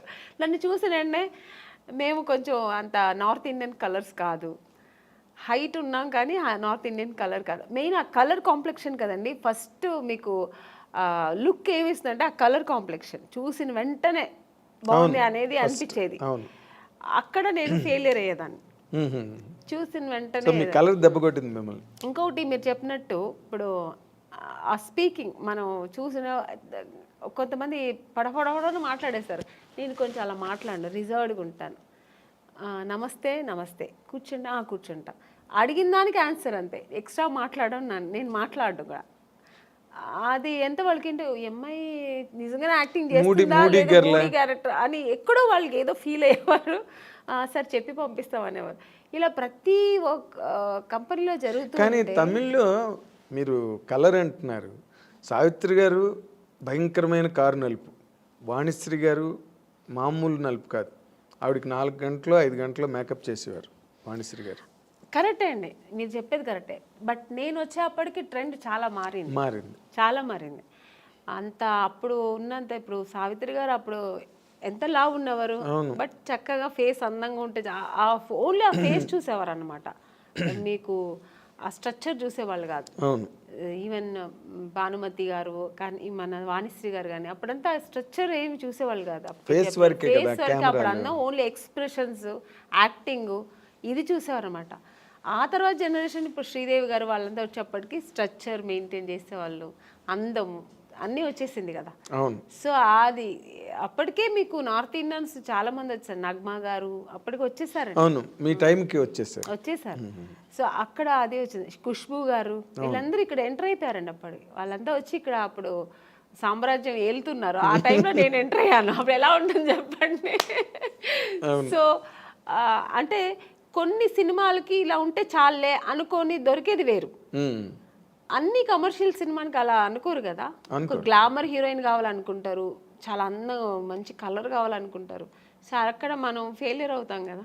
అవును, 100%. చూడగానే వెంటనే మైనస్ మార్కులు పడిపోతాయి. ఇప్పుడు కొంతమంది పర్వాలేదు, మనకి మెయిన్ కావాల్సింది ఫేస్ అందము, స్ట్రక్చరు, యాక్టింగ్, ఇది చాలు అనుకునే డైరెక్టర్స్ కొంతమంది. లేదు నాకు అలా కలరే కావాలనుకున్నది ఎక్కువ మంది అప్పట్లో, ఇప్పట్లో కూడా ఎప్పుడైనా. అందుకని బ్లాకిష్కి అంత తొందరగా వచ్చిన తర్వాత ఇప్పుడు మధ్యలో కొంచెం ట్రెండ్ మారింది. మన దీపికా పడుకుని అంటే ఒక డస్టీ కలర్ అని అది ఇప్పుడు ఫేమస్ అయిందండి. మేము వచ్చినప్పుడు ఆ డస్టీ కలరే బ్లాక్ అని చెప్పి మమ్మల్ని పక్కన పెట్టేవాళ్ళు. చాలా ఎక్కడో లక్కీగా దొరికేది. ఇప్పుడు వీటిష్ అంటున్నారు, బ్లాక్ వీటిష్ అంటున్నారు, డస్కీ కలర్ అని ఏమేమో అంటున్నారు. దాని ఇప్పుడు పేర్లు పెట్టి దాని ఒక ఫ్యాషన్ చేసుకున్నారు. మేము ఉన్నప్పుడు అలా కాదండి, కొంచెం కష్టమే. అయిన తర్వాత కూడా ఇక్కడంతా మేకప్ వేయమని చెప్పేవాళ్ళు, కలర్ ఎందుకంటే దీనికి డిఫరెన్స్ రాకూడదని. సో ఇవన్నీ మేము ఎదుర్కోవాలి, ఒకేలా ఉండాలని.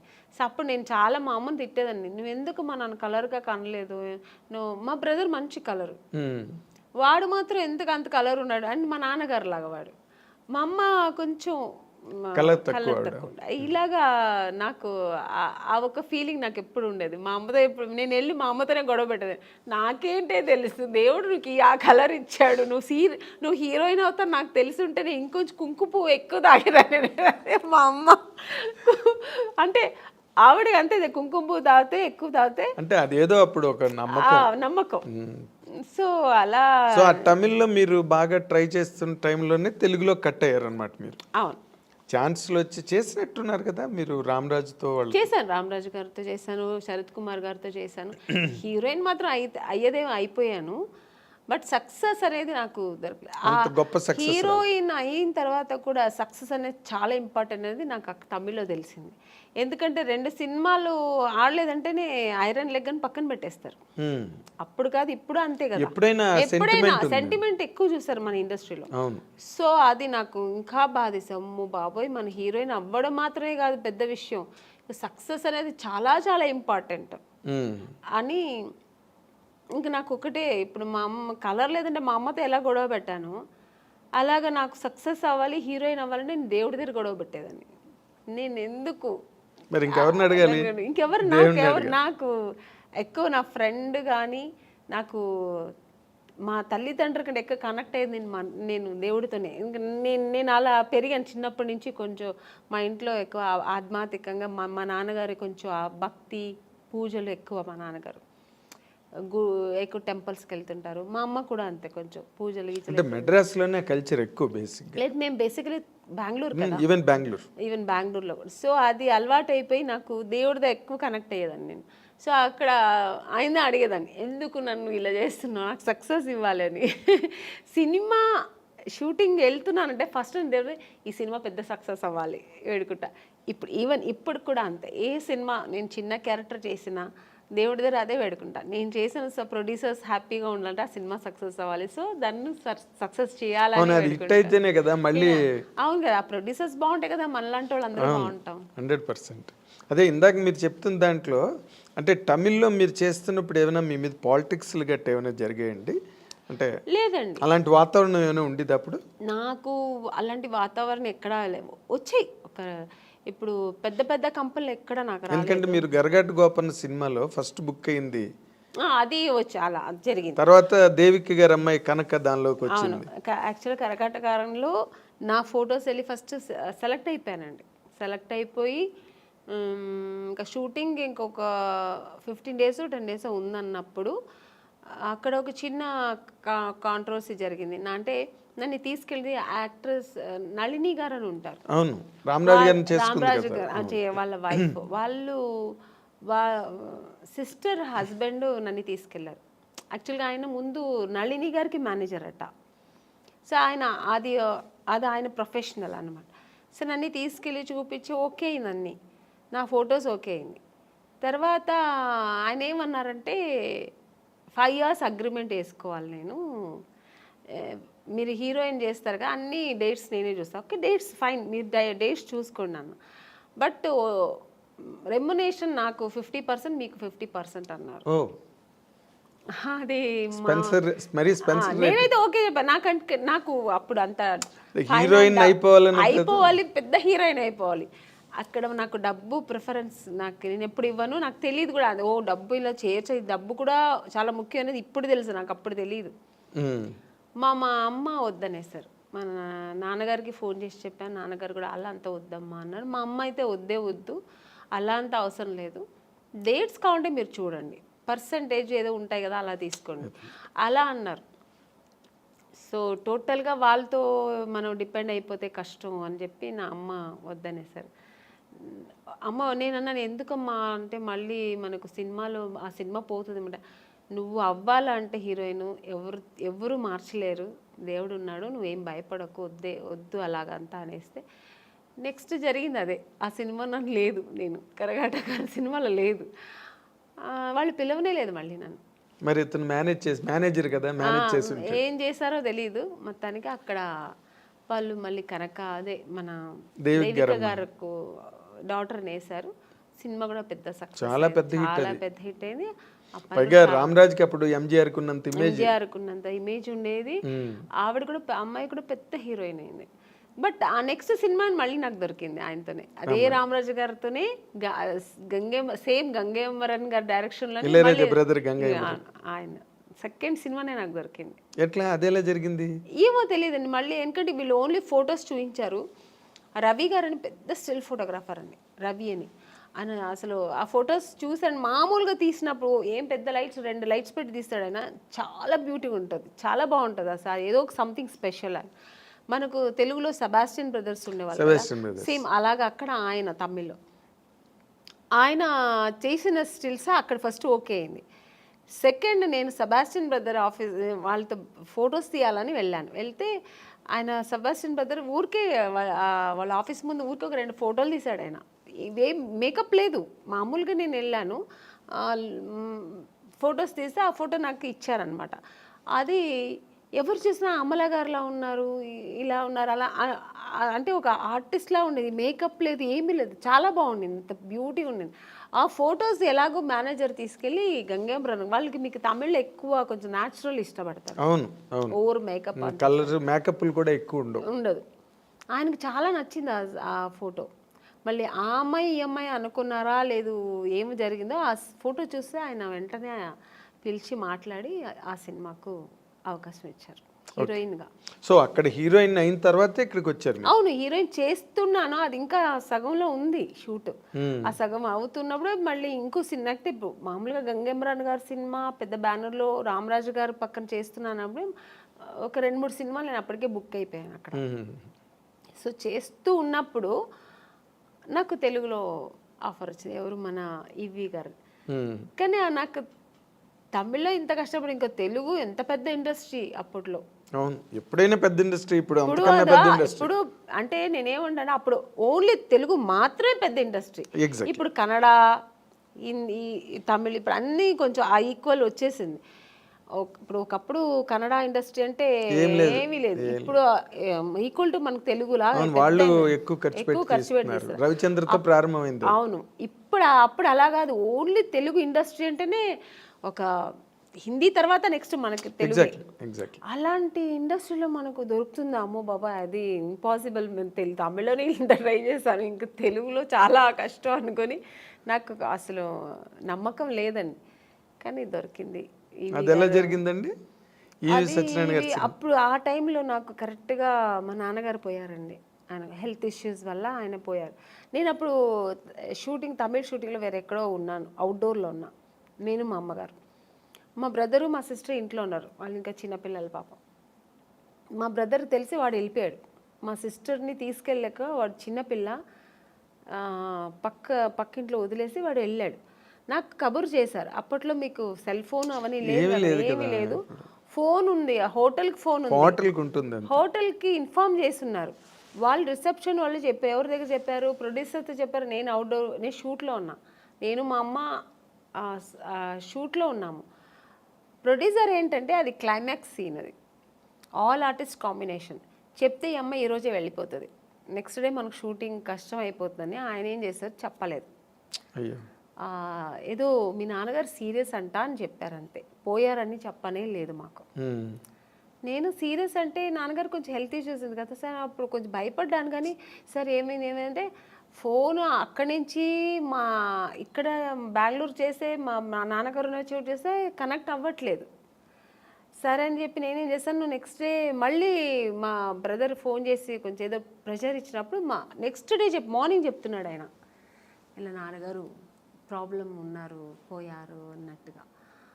ఓ ఇంకా అంతే, నేను ఇంకా నిలవలేదు, ఆగలేదు. ఈవినింగ్ ఫ్లైట్కి బయలుదేరి వచ్చాము. చెన్నై డైరెక్ట్ బెంగళూరుకి వెళ్ళలేదు, చెన్నైకి వచ్చి వెళ్దాము అని వచ్చే లోపల ఇక్కడ మా బ్రదరు వాడు ఫినిష్ చేసుకుని వచ్చేసాడు. అప్పటికి నాన్నగారు అన్ని కార్యాలు చేసుకుని ఇంటికి వచ్చి ఆడ అక్కడ వస్తున్నాడు, మేము వస్తున్నాం.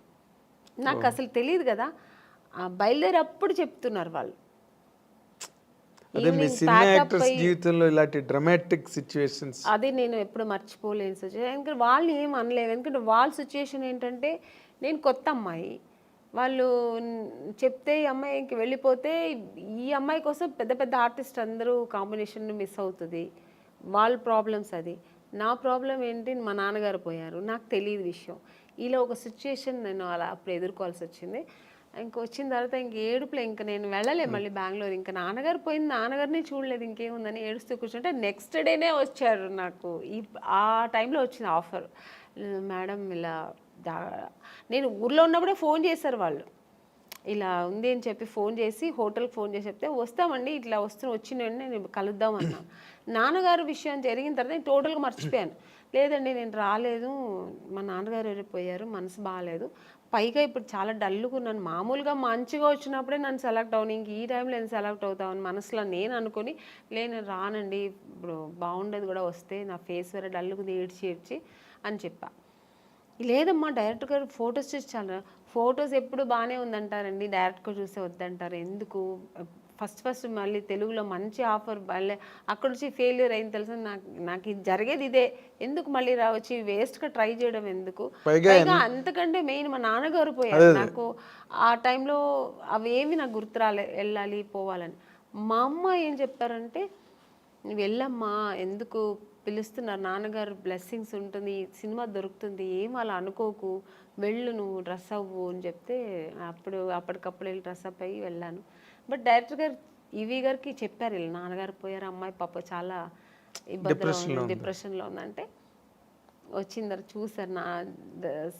ఆయనకు కూడా ఒక చిన్న షాక్ వచ్చింది, ఈ అమ్మాయి అన్నట్టుగా చూసి, ఎందుకంటే ఫొటోస్లో ఇంత అంటే చిన్న మేకప్ అవి ఉంటాయి కదా ఫోటోల్లో, బాగా మేకప్, ఇప్పుడు రెగ్యులర్ మేకప్ ఉంటుంది కదా సార్, డిఫరెంట్ కాస్ట్యూమ్స్ వేసుకొని ఉంటాం, ఒక్కొక్క కాస్ట్యూమ్స్లో ఒక్కొక్క అందం ఉంటుంది. మనం మామూలుగా ఒక డ్రెస్ వేసుకుని వెళ్ళాను, పైగా మా నాన్నగారు పోయారు, నాకు పెద్ద లిప్స్టిక్ కూడా వేసుకోలే, నేను ఒక ఏదో విరక్తిలాగా వెళ్ళాను నేను, ఏముంది నాన్నగారే పోయారు అన్నట్టుగా ఆ టైంలో వెళ్తే డైరెక్టర్ గారు ఏం చేస్తారు, సరే మనం ఒక వీడియో టెస్ట్ చేసేద్దామని ఇమీడియట్గా అప్పటికప్పుడే ఒక మేకప్ వేసి టెస్ట్ చేశారు.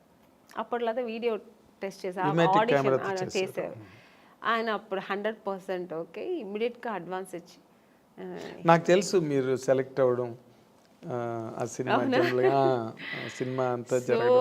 ఆ దుఃఖంలో కూడా ఒక మంచి ఆ సంతోషాన్ని ఎలా సెలబ్రేట్ చేసుకోవాలని కూడా ఇంకా నాన్నగారు పేరు. బట్ నిజంగానే ఆయన ఆశీస్సులు, ఆయన బ్లెస్సింగ్స్, దేవుడు బ్లెస్సింగ్స్, ఆ సినిమా దొరికింది నాకు. సినిమా అది కూడా మంచి హిట్ అయింది కూడా. అక్కడి నుంచి నా లైఫ్ తమిళకి మెల్లిగా దూరం అయిపోయింది. ఇంకా అటు చూడలేదు. ఇంకా ఫుల్ నా తెలుగు ఇండస్ట్రీలో స్థిరపడడం, ఇంకా తెలుగు ప్రేక్షకులు నేను దగ్గర అవ్వడం, మంచి మంచి సినిమాలు చేయడం. జమ్మలకిడి పంపు తర్వాత ఇమీడియట్ గా మీకు ఆఫర్లు అవి ఇలాగ వచ్చాయండి? చేస్తున్నప్పుడే రేపటి రౌడీని ఒక సినిమా చేశాను. తమిళ్లో రెహమాన్ అని ఒక హీరో ఉంటారు, రఘు లక్ష్మి గారు దాంట్లో లీడ్ రోల్ చేశారు. నాకు అత్తగారు రోల్, అలా మంచి క్యారెక్టర్, అందులో కూడా హీరోయిన్ రోల్. సో ఆ సినిమా చేసిన, ఈ సినిమా రిలీజ్ అయిన తర్వాత ఆ సినిమా రిలీజ్ అయింది, బట్ యావరేజ్ పోయింది. తర్వాత మిస్టర్ పెళ్ళాం ఇలాగా, ఇంకా అక్కడి నుంచి మొత్తం మిస్టర్ పెళ్ళాం రిలీజ్ అయిన తర్వాత అవార్డు వచ్చింది అనుకోకుండా. ఒక మంచి ఆర్టిస్ట్, అంటే చాలా పెద్ద హీరోయిన్ అయిపోయారు మీరు మిస్టర్ పెళ్ళాం తర్వాత. ఎందుకంటే ఆ సినిమా హిట్ అవడం, రాజేంద్ర ప్రసాద్ గారి కాంబినేషన్, అవతల బాపు గారు డైరెక్టర్. సో అక్కడి నుంచి నాకు నా లైఫ్ కెరియర్ టోటల్గా నేను అనుకున్నది అలా జరిగిందనమాట. అదే నాన్నగారే చూడలేకపోయాను. ఆ టైంలో మా నాన్నగారు నేను హీరోయిన్ అవ్వాలని నాన్నగారు వద్దన్నారు. తర్వాత నాన్నగారు లేదు, నువ్వు చేస్తావు, నీకు ఆ కెపాసిటీ ఉంది, నీకు ఇంట్రెస్ట్ ఉంది అని నాన్నగారు అప్రోచ్ చేసినప్పుడేమో నాన్నగారు లేరు చూడ్డానికి. అదన్నీ కొంచెం ఆ టైంలో బాధ అనిపించింది. తర్వాత ఇంక బాధపడడానికి కూడా టైం లేదు, ఇంకా ఆలోచనలే. ఆయన బ్లెస్సింగ్స్ అలాగే ఉంది, దేవుడి బ్లెస్సింగ్స్తో నేను అలా ట్రావెల్ అయ్యాను. కానీ గొప్ప విషయం ఏంటంటే, గొప్ప విషయం అని కాదు, but you have to tell that ఇండస్ట్రీలో అడుగుపెట్టినప్పటికీ అసలు బొమ్మల కొలువులో ఉన్నారు హీరోయిన్స్ అందరూ. ఎంతమంది ఉండాలో సినిమా ఇండస్ట్రీలో అంత ఆ నెంబర్ ఆఫ్ హీరోయిన్స్ మళ్ళీ రిపీట్ అవ్వలేదండి, అంత నెంబర్. నాకు తెలియదండి. You can just think. ఓ పక్కన శ్రీదేవి గారి దగ్గర నుంచి మొదలెడితే విజయశాంతి గారు, రాధ, సుహాసిని, భానుప్రియ, మనోచిత్ర అని ఇంకో హీరోయిన్, వరుస హీరోయిన్లు. ఇంకొంచెం ముందుకు వస్తే సౌందర్య, నగ్మ, రోజా, కనక అవతల తమిళ్లో. ఇలాగా ఒక మినిమం ఒక 25 మంది హీరోయిన్స్ బెంగళూరు నుంచి కానీ, తమిళ్, తెలుగు. అది ఆ టైంలో అసలు మీకు అవకాశాలు రావడం అన్నది మీకు ఎలాగా అసలు జరిగిందండి? అది మిరాకల్ అని చెప్పాలా? మిరాకల్ కాదండి, అది దేవుడు బ్లెస్సింగ్స్. ఎందుకంటే నేను ఎక్కువ దేవుడు నమ్ముతాను. జాతకాలు కూడా నమ్ముతారు? లేదండి, జాతకాలంతా నేను నమ్మను. నాకు ఒక్కటి దేవుడు లేకుండా ఏమీ జరగదు, ఆయన అనుకుంటేనే అన్ని జరుగుతుంది అని ఒక నమ్మకం ఎక్కువ, భగవంతుడి మీద ఎక్కువ నమ్మకం. అలాగే నాన్నగారు బ్లెస్సింగ్స్ నా మీద ఎక్కువ ఉంటుంది ఎప్పుడు. ఎందుకంటే నేను ఎక్కువ నాన్న అంటే చాలా ఇష్టం నాకు. ఆడపిల్లలకి సాధారణంగా తండ్రి ఎందుకంటే అమ్మ మీద ప్రేమ లేదని కాదు, ఎక్కువ నాన్నగారితో గారాభంగా ఉండేదాన్ని. సో అందుకని అందుకని ఇప్పుడు మా నాన్నగారికి ఇంట్లో ఉన్నప్పుడు ఆయనకి దీపం పెట్టకుండా ఉన్నాను. రోజు ఆయనకి దీపం పెడతాను. దేవుడికి అంతే, ఆయన ప్రార్థన లేకుండా ఒక్కరోజు కూడా ఉండదు. పూజ ఒకవేళ చేయకపోయినా దేవుడిని తలుచుకోకుండా ఒక్క రోజు కూడా ఉన్నాను. సో ఆ దేవుడు బ్లెస్సింగ్స్ నాకు ఎక్కువ అని నేను అనుకుంటున్నా, నా నమ్మకం. అది మీ టాలెంట్ కాదు, సెకండ్ అది. ఇప్పుడు నాలాగా టాలెంట్ ఎంతమందికి లేదండి. ఎవరు వచ్చేప్పుడు టాలెంట్తోనే వస్తారు. చాలా టాలెంట్ చేసుకుని నేను చెయ్యాలి, బాగా చేయాలి అని ఒక అంబిషన్తో వస్తారు. అందరూ సక్సెస్ అవ్వరు కదా. అవును, అది కరెక్ట్. డెస్టినీ అన్నది ఒకటి ఉంటుంది. అది సక్సెస్ అవ్వాలంటే దేవుడి బ్లెస్సింగ్స్ లేకపోతే ఇంపాసిబుల్ అని నా నమ్మకం. నేను అందరినీ అనట్లేదు, నా నమ్మకం అయితే అది. అదేలేండి. అయితే ఇప్పుడు మీరు జరగదేమో అనేది కూడా జరిగిపోతుంది అనేది దేవుడు దేవుని ప్రార్థిస్తే జరుగుతుంది అనే నమ్మకం నాకు. ఒక నమ్మకం మీకు, ఒక నమ్మకం. అయితే ఇప్పుడు మీరు ఇందాక చెప్పినట్టుగా ఇంతమంది హీరోయిన్లు, పెద్ద సర్కిల్ ఆఫ్ హీరోయిన్స్ మధ్యలో ఆమని గారు కెరీర్ స్టార్ట్ అయినప్పుడు కానీ మీరు చెప్పినప్పుడు మీనా గారు, రోజా గారు, అవును, రమ్యకృష్ణ గారు, సౌందర్య వీళ్ళందరూ మీరు చూస్తే ఎంత పెద్ద పెద్ద హీరోయిన్స్ మధ్యలో నేను కూడా ఉన్నానంటే అది ఓన్లీ నా టాలెంట్ ఒకటే కాదు, దేవుడు బ్లెస్సింగ్స్ కూడా. నేను కూడా అంటే అసలు వాళ్ళకి వచ్చిన కన్నా మంచి మాస్టర్ పీస్ ఇట్లు మీకు వచ్చాయి. ఒక మిస్టర్ పెళ్ళం కానీ, ఒక శుభలగ్నం, మంచి క్యారెక్టర్స్ చేశాను నేను. స్టార్డమ్ అనేది పక్కన పెడితే పెద్ద పెద్ద స్టార్స్ నేను చేయకపోయి ఉండొచ్చు, బట్ మంచి మంచి డైరెక్టర్స్, పెద్ద పెద్ద స్టార్ డైరెక్టర్స్తో చేశాను. అవును, అంటే బాపు గారు పేరు చెప్తేనే తెలియని ఎవరు అసలు. బాపు గారి సినిమానా, పైగా ఆయన సినిమాల్లో హీరోయిన్స్ బాగా అవును ఫ్రేముల్ లాగా గీసి మరి అందంగా చూపిస్తారు. అందం లేని వాళ్ళు కూడా అందంగా చూపిస్తారు అది ఆయన అన్నమాట. అలాగే కె విశ్వనాథ్ గారు, కె రాఘవేంద్రరావు గారు, దాసినారాయణరావు గారు, కృష్ణారెడ్డి గారు, ఇలాంటి వాళ్ళు డైరెక్టర్స్ అంతా చేసే అవకాశం, మంచి మంచి క్యారెక్టర్స్ చేసే అవకాశం, అది నా గాడ్ గ్రేస్. అదే ఇందాక ఇప్పుడు మీరు ఇంతమంది హీరోయిన్ లిస్ట్లో మీకు బాగా క్లోజ్ ఫ్రెండ్స్ అని చెప్పుకునే వాళ్ళు ఎవరండి? నాకు ఎందుకంటే మీకు ఆ ఫ్రెండ్షిప్ అన్న యాంగిల్ చాలా తక్కువ. అవునండి, నేను ఎక్కువ ఫ్రెండ్స్ ఎక్కువ మెయింటైన్ కాదు, నేను ఎవరితో ఎక్కువ మాట్లాడను కాబట్టి మూవ్ అవ్వను. సో అందుకని నేను ఎక్కువ అలా మూవ్ అయ్యి మాట్లాడే ఒక హీరోయిన్ సౌందర్య గారు. ఎందుకంటే అది ఎలా కనెక్ట్ అయ్యానంటే, అమ్మాయి బెంగళూరు, నేను బెంగళూరు, సో ఇద్దరు బెంగళూరు బాలికలు. తర్వాత ఆ టైంలో మేము దగ్గర 3-4-5 పిక్చర్స్ కలిసి చేసాం మేము. సో చేసినప్పుడు అన్నా చెల్లెలు, అమ్మ దొంగ ఇలా చేసామన్నమాట. అది చేసినప్పుడు మేము ఇద్దరు ఆల్మోస్ట్ మా కాంబినేషన్ ఉండేది, ఇద్దరు పక్కన పక్కన కూర్చొని, ఆ అమ్మాయి కూడా ఒక కిడ్ లాగే, ఇంకా వేరే ఏం ఉండదు ఆలోచన.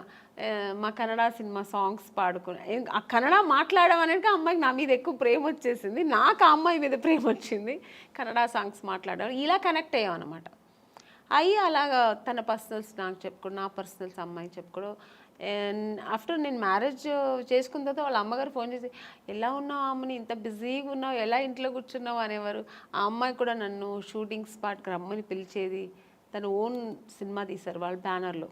అవును, అప్పుడు ఇక్కడ బ్రదర్ అమరు, అవును, రామని నాకు బోర్ కొడుతుంది, ఒంటరిగా ఉన్నాను అని ఎక్కడో మైసూర్ దగ్గర సోమనాథ్పూర్ అని షూటింగ్లో నేను వెళ్ళలేకపోయాను, వస్తానని చెప్పాను. సో అలా చాలా దగ్గర ఉండింది. ఆఫ్టర్ మ్యారేజ్ తర్వాత కూడా నేను ఫ్రెండ్షిప్ కంటిన్యూ అయిందంటే ఒక సౌందర్య. తన నాన్నగారు పోయినప్పుడు కూడా నాకు ఫోన్ చేసి ఓని ఏడ్ చేసి, నువ్వు ఇప్పుడు రా, నేను కలవాలి, నీతో మాట్లాడాలి నేను అంటే. టైం అప్పుడు 10 o'clock అయిపోయింది, నేను షూట్ చేసుకుని వచ్చాను హైదరాబాద్లోనే. తను ప్రశాంత్ కుటీర్లో ఉంది, నేను హోటల్లో ఉన్నాను. నేను కూడా ఏదో హోటల్లో ఉన్నాను. చెప్పేదాన్ని వెంటనే కారు వేసుకుని వచ్చాను అనమాట ప్రశాంత్ కుటీర్. వస్తే కూర్చొని, ఎందుకంటే అమ్మాయి సెంటిమెంట్గా ప్రశాంత్ కుటీర్ చాలా ఎంత పెద్ద హీరోయిన్ ప్రశాంత్ కుటీర్లో ఉండేది. ఇప్పుడు మేమందరూ కూడా ఒక స్టేజ్ వచ్చిన తర్వాత హోటల్స్ మారాము, అమ్మాయికి అసలు మారలేదు, ఆ రూమ్ మారలేదు, ఆ ప్రశాంత్ కుటీర్ని వదలలేదు. అంతా వెజిటేరియన్ ఫుడ్. అవును, ప్రశాంత్ కుటీర్ బాగుంటుంది, అది ఒక ఈ హోమ్లీగా ఇల్లు అట్మాస్ఫియర్ ఉంటుంది. సో అక్కడ వెళ్తే అసలు నన్ను హగ్ చేసుకుని బోర్ నేర్చేసింది, చిన్నపిల్లలాగా. మా 4 పిల్లర్స్లో ఒక పిల్లర్ వెళ్ళిపోయారు నాన్నగారు, నేను అమ్మ ముగ్గురే ఉన్నాము. అమ్మని అని ఏడ్చి అన్నాను, ఏదున్నా ధైర్యంగా ఫేస్ చేయాలి, నువ్వు నేను తనకు ధైర్యం చెప్పింది, అమ్మాయిలాగే. కానీ ఆ టైంలో అలా ఒకరికొకరు ఆద్దరు చెప్పుకొని అంత క్లోజ్ ఉండేది అన్నమాట అమ్మాయి. కానీ మరి అమ్మాయి పోయింది అలాగా, అప్పుడు అసలు నేను షూట్లో ఉన్నానండి, అప్పుడు కూడా ఆ టైంలో షూట్లో ఉన్నాను. నేను చెప్తే నేను నమ్మలేదు, సౌందర్యాన్ని వేరే ఎవరైనా చెప్తున్నారు, సౌందర్య ఎలా పోతుంది, నేను ఎందుకు పోతుంది అన్నాను. అసలు నమ్మలేదు. నేను అసలు ఇలా కెమెరా పెట్టి ఇలా సౌందర్య గారు పోయారంటే ఇంక నేను నాకు పక్కన మనుషులు ఉన్నారని ఏడ్చేసానండి. ఎవరి దగ్గర ఉంది ఆ క్లిప్పింగ్స్ తెలియదు కానీ చూసారంటే చాలా ఘోరంగా ఉంటుంది. చిన్న పిల్లలాగా ఏడ్చేసాను నేను. నాకు మాటలు రావట్లేదు. నాకు ఒక షాక్ లాగా అయిందనమాట. ఆ అమ్మాయి పోవడం ఏంటి అసలు.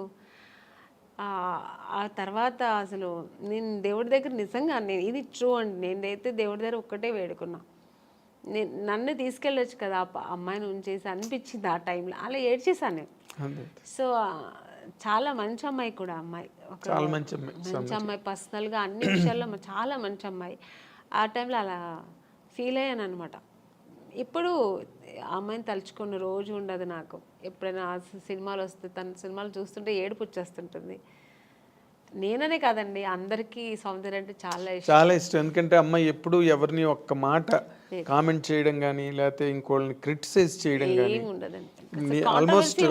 ఆల్మోస్ట్ మీలాగే ఇద్దరు కనుక త్రాసులు వేస్తే అలాగే మంచి మంచి క్యారెక్టర్స్ చేసింది, మంచి ఆర్టిస్ట్, ఒక అమూర్ లాంటి సినిమా చేసింది, మంచి సినిమాలు వేసింది అలా. కానీ అమ్మాయి ఒక మంచి లైఫ్ చూడలేకపోయింది కదా అనిపించింది. వాస్ షీ హ్యాపీ అండి బిఫోర్ మ్యారేజ్ ఆల్సో? హ్యాపీ అండి అమ్మాయి చల్లిమ. యాక్చువల్గా అమ్మాయికి అలా ఉండడం ఇష్టం. సినిమా ఇంట్రెస్ట్ తక్కువ అండి. తను నాన్నగారు చెప్పారని హీరోయిన్ అయింది, కానీ తర్వాత తనకి ఇంట్రెస్ట్ వచ్చి తర్వాత చేసింది, అది వేరు. తన ఇష్టం ఏంటంటే మామూలు మన ఒక లైఫ్ ఉంది కదా, మ్యారేజ్ చేసుకోవాలి, మనం మామూలు ఒక సామాన్య మనుషులాగా ఉండాలని, హౌస్ వైఫ్ లాగా మన అందరిలా ఉండాలని చాలా ఇష్టపడేది. నాకు తెలుసు అమ్మాయి అలాంటి ఒక లైఫ్ ఆ అమ్మాయి అనుభవించకుండా వెళ్ళిపోయింది. సినిమాలో ఒక అంత ఎదిగిన అమ్మాయి ఒక పర్సనల్ లైఫ్ అనుభవించకుండా వెళ్ళిపోయింది అనేది తలుచుకుంటే చాలా బాగా. జగపతి బాబుని చేసుకుంటుందని ఒక టైంలో లేదండి. అసలు ఆ జగపతి బాబు గారికి ఆ థాట్ లేదు. ఆయనకు ఆల్రెడీ మ్యారేజ్ అయ్యి పిల్లలు ఉన్నారు. ఆయన అలా లేదు. జగపతి బాబు గారికి సౌందర్య అంటే రెస్పెక్ట్, అట్ ఎ టైం ఆయనకు చాలా ఇష్టం కూడా అమ్మాయి అంటే. ఆర్టిస్ట్గా మంచి ఆర్టిస్ట్, వాళ్ళు బ్యానర్లో చాలా చేసిన సినిమా 2-3 సినిమాలు ఏదో చేసింది అనుకో. సో అంతే తప్ప అలాంటివి లేదు. సౌందర్యకైతే అసలు ఆ థాటే లేదండి, అస్సలు లేదు. మీకు ఆ థాట్ ఉంటే అమ్మాయి, ఎందుకంటే వాళ్ళ అన్నగారు చెప్పిన అమ్మాయి అబ్బాయిని పెళ్లి చేసుకుంటుంది. వాళ్ళ అన్నగారు చెప్పారని అమ్మాయి చేసుకుంది. వాళ్ళ అన్నగారు చెప్పి ఏ మాట, నాన్నగారు ఉన్నంత వరకు నాన్నగారు మాట వినేది. చిన్నపిల్లలాగే అండి వాళ్ళ ఇంట్లో. నెక్స్ట్ అమ్మకి కూతురులాగే ఉండేది తప్ప చెల్లెలాగా ఉండేది కాదు. అమ్మరు ఏం చెప్తే అది వినేది. అలాంటి అన్నప్పుడు ఇంకా జగపతి బాబు గారి మీద అలాంటి అసలు అదంతా ఊరికి ఇండస్ట్రీ అంతా విపరీతంగా మాట్లాడుకున్నారు. లేదండి, మీ చెవిలో పడిందో లేదో నాకు తెలియదు, తెలుసు నాకు కూడా, బట్ లేదు అలాంటి లేదు. ఆ అమ్మాయికి లేదు, జగపతి బాబు గారికి కూడా లేదు అలాంటి. ఆయన అసలు అందరితో బాగా క్లోజ్ గా మాట్లాడతారు. అలాగే ఆ అమ్మాయితో కూడా ఉండేవారు అనమాట. కాకపోతే అంటే ఎక్కువ సినిమాలు కలిసి చేశారు, అందుకని అలా వచ్చింది అది. వాళ్ళిద్దరూ కొంచెం ఒక 4-5 సినిమాలు కలిసి చేశారు ఆ టైంలో. అవును. తర్వాత ఇప్పుడు క్వైట్ కాంట్రాస్ట్ రోజా గారు. అవును, మామూలు ఆటం బాంబు. నిజంగా గర్వంగా ఉందండి. ఎందుకంటే మా ఇండస్ట్రీలో ఒక హీరోయిన్ ఒక పొలిటీషియన్లు వెళ్ళి అలా గట్స్గా మాట్లాడడం నిజంగా కదా. పాలిటిక్స్ లోకి రమ్మని ఎప్పుడు అడగలేదు ఆవిడ మిమ్మల్ని? నన్ను లేదండి. అంటే రోజా గారు నాకు బాగా క్లోజే. అంటే సౌందర్య ఫ్రెండ్షిప్ వేరు. ఇప్పుడు రోజా గారు ఎలా అంటే సెట్లో ఉన్నంత వరకు చాలా బాగా మాట్లాడారు. మీరు ఇప్పుడు కూర్చుని ఉన్నంతసేపు క్లోజ్గా ఉంటారు, తర్వాత ఇంకా వాళ్ళ పనులు వాళ్ళకి, మా పనులు మనకి, అలా ఉంటారు ఆవిడ. ఆ ఫ్రెండ్షిప్ని అలా కంటిన్యూ చేయరు అనమాట. ఇప్పుడు అదే మళ్ళీ ఇళ్ళకెళ్ళి ఫోన్లు మాట్లాడుకోవడం కానీ, ఎలా ఉన్నావు, మళ్ళీ మెసేజ్లు, ఇప్పుడంతా ఫోన్లు వచ్చాయి, మెసేజ్లు పెట్టడం కానీ నేను పెడుతూ ఉంటాను, గుడ్ మార్నింగ్ మెసేజ్లు అన్నీ. తను దానికి రిప్లై చేస్తుంటుంది తప్ప పెద్దగా తను ఇంకా అంటే ఉన్న బిజీ అలాగా. ఆవిడ అంతే కదా, చాలా బిజీ కదండి ఆవిడ పనులు చేసుకోవడం కూడా టైం ఉండదు. ఇంకా మాకు మెసేజ్ లేకపోతే పెడుతూ కూర్చుంటారు చెప్పండి. సో అంతే కానీ ఆ ఫ్రెండ్షిప్ లేదని కాదు, టైం లేదు ఆవిడకి. ఫస్ట్ ఆఫ్ ఆల్ ఎప్పుడు బిజీ ఉంటుందండి. ఇప్పుడే కాదు, హీరోయిన్గా ఉన్నప్పుడు చూసారంటే తమిళ్లో బిజీ, తెలుగులో బిజీ, కన్నడలో సినిమాలు చేసేది రోజా గారు. ఫుల్ బిజీగానే ఉండేవారు ఆవిడ. దాని తర్వాత ఇంకా పాలిటిక్స్కి వచ్చి ఈవెంట్స్ చేసేవారు, ఎప్పుడు బిజీగా ఉంటారండి. అవును. అంటే మీ ఇద్దరు మామూలుగా పాలిటిక్స్ గురించి మాట్లాడుకోవడం అలాంటివి ఏమి ఉండవు? లేదు, నాకు అసలు పాలిటిక్స్ అంత నాలెడ్జ్ లేదు, నాకేం తెలీదు. ఊరికే చూస్తుంటాను అంతే.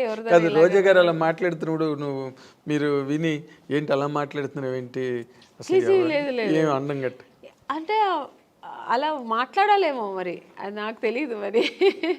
అంటే పాలిటిక్స్కి వెళ్తే అలా ఉండాలేమో, ఫైర్ బ్రాండ్ అలా లేకపోతే ఇంకా అదే.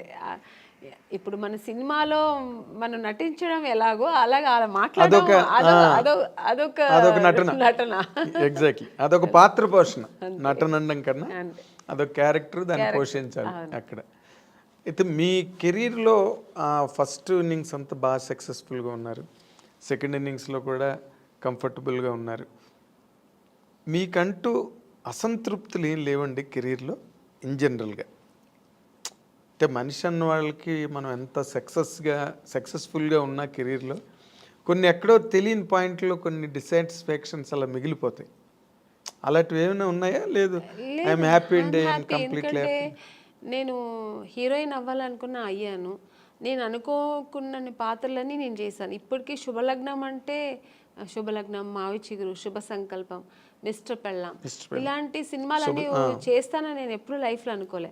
మామూలుగా హీరోయిన్స్ అంటే ఏంటి, 4 సాంగ్స్ ఉంటాయి, హీరో పక్కన రెయిన్ సాంగ్ ఒకటి ఉంటుంది, స్విమ్ సూట్ ఒకటి ఉంటుంది, సీషోర్ సాంగ్ ఒకటి ఉంటుంది, మళ్ళీ ఏదో రొమాన్స్ ఉంటుంది, ఇలాగే అనుకుంటాం కదా.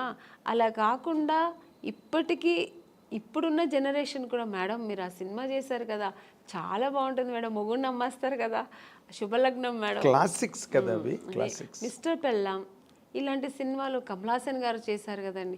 మొన్న ఎప్పుడు చెన్నైలో షాపింగ్ వెళ్ళానండి. ఆ షాపింగ్ ఓనర్ వచ్చి తెలుగు ఆయన.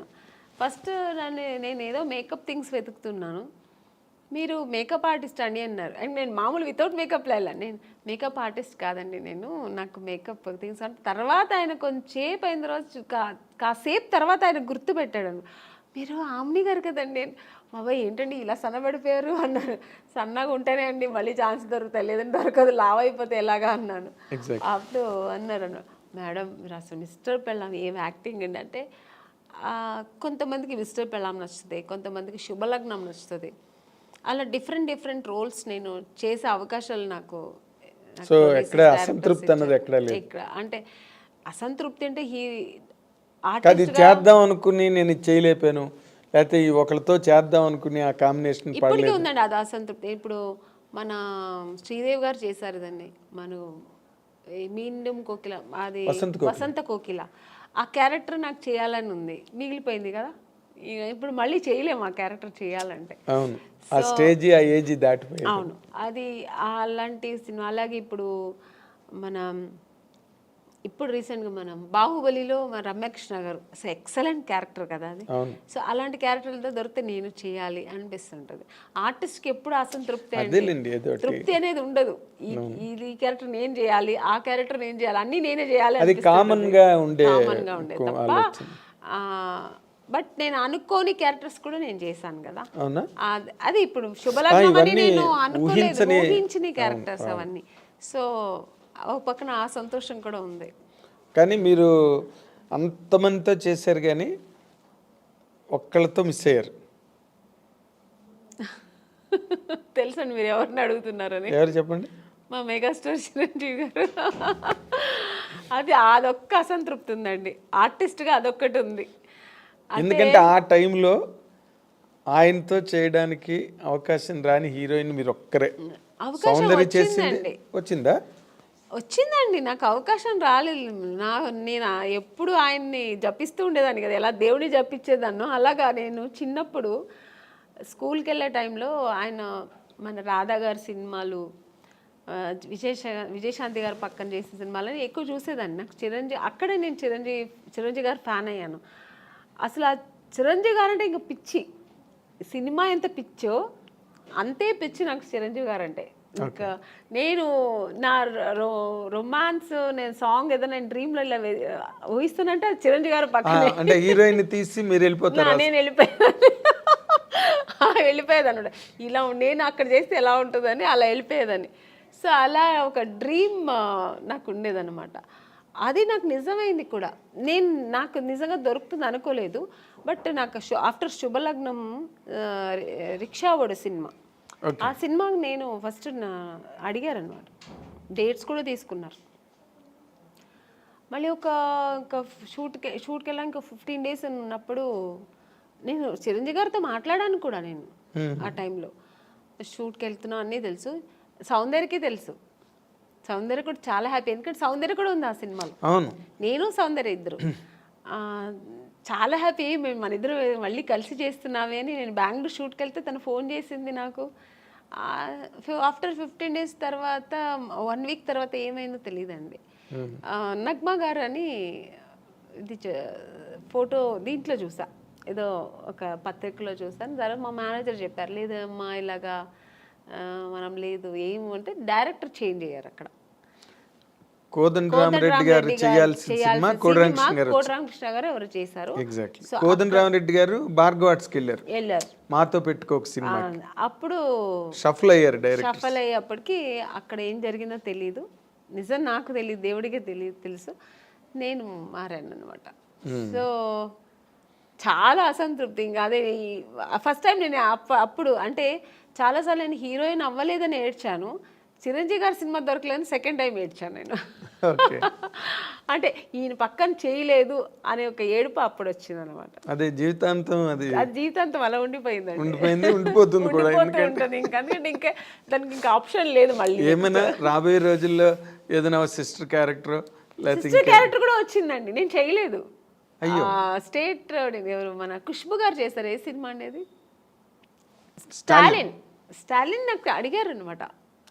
అడిగారు, నేను సిస్టర్ రోల్ నేను చేయను, నేను ఊహించుకోలేను అసలు ఆయన పక్కన అసలు అని, నేను చేయను అని చెప్పాను. మురుగదాస్ డైరెక్టర్ అడిగారండి, నేను చేయనన్నా.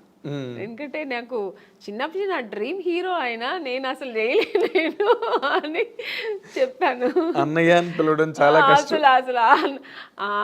అసలు నా వల్ల కాదు, ఆ ఇమాజిన్ కూడా చేయలేను నేను. నా డ్రీమ్ హీరో అలాగే ఉండిపోని నేను చేయనని చెప్పేసా. అప్పుడు చాలా గ్రేట్ డెసిషన్ అది. నిజంగా నేను చేయలేదు. అవును, గ్రేట్ డెసిషన్, కన్విక్షన్. అస్సలు నేను కుదరలేదు, నీకు కుదరదు అన్నాను. చాలా ఒక 10 times ఫోన్ చేశారు, నేను చేయనని చెప్పాను. చాలా గట్స్ కావాలి చిరంజీవి గారు పక్కన చేయనని చెప్పడానికి. అంటే చిరంజీవి గారు పక్కన అదే మీ ఫీలింగ్ కరెక్ట్. ఎందుకంటే నేను హీరో, నా హీరోని నేను అన్నయ్య అని పిలవలేను, అసలు ఛాన్సే లేదు.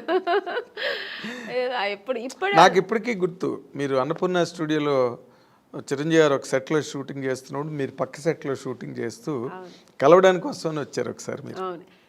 ఇప్పుడు రీసెంట్గా మన కే విశ్వనాథ్ గారు ఫంక్షన్ జరిగింది, ఆయన పోయిన తర్వాత శ్రద్ధాంజలి చేసి. అప్పుడు ఆ ఫంక్షన్ నేను వెళ్ళాను, ఎందుకంటే నేను ఆయన సినిమా చేశాను కదా, శుభ సంకల్పం. అప్పుడు చిరంజీవి గారు మెయిన్ అక్కడ వచ్చారు. చిరంజీవి గారే అది జరిగింది, ఆర్గనైజేషన్ ఆయన తరఫునే జరిగింది. సో చిరంజీవి గారు వస్తే నాకు అసలు ఆ ఫంక్షన్కి వెళ్ళిన సంతోష్ పక్కన చిరంజీవి గారు చూసాను, మళ్ళీ చూస్తున్నానని. నేను ఆయన చూసినప్పుడంతా నేను మళ్ళీ ఆ చిన్నప్పుడు ఆ ఫ్యాన్ ఎలా ఫీల్ అవుతారో ఫీల్ అయిపోతుంటాను. నేను ఆర్టిస్ట్గా మర్చిపోతుంటాను నేను. సో అక్కడ వెళ్ళి స్టేజ్కి వెళ్ళిన తర్వాత అందరూ ఫొటోస్ తీసుకొని, అందరూ గ్రూప్ తీసుకున్నారు, నేను మళ్ళీ వెళ్ళి సార్ ఒక్క ఫోటో తీసుకుంటాను సార్ అన్నాను. రామ్మ అని నేనైతే ఎంత అప్పుడు ఫీల్ అయ్యానంటే, నేను ఒక ఫ్యాన్, నాకు నచ్చిన హీరోతో తీసుకున్నానని నేను ఇష్టపడి నాకు నచ్చి తీసుకున్న ఏకైక హీరో చిరంజీవి గారు. అంటే ఆయన is such a phenomenal hero. మీరు అలాగే ఫ్యాన్స్ లాగా ఉండిపోయారు అప్పటి నుంచి ఇప్పటి వరకు. ఇప్పుడు మళ్ళీ కొత్త జనరేషన్ తీసుకుంటున్నాను. ఇప్పుడు చేస్తున్నప్పుడు అందరూ హీరోస్తో నేను తీసుకుంటా పర్సనల్గా, దట్స్ డిఫరెంట్. బట్ నాకు ఇష్టపడి చిరంజీవి గారు పక్కన తీసుకుని ఇలా తీసుకుంటే అసలు మళ్ళీ బ్యాక్ టు 25 years బ్యాక్ వెళ్ళిపోయాను అనమాట. ఇప్పుడు మీరు మాట్లాడుతున్నప్పుడే ఎంతో పొంగిపోతున్నారు.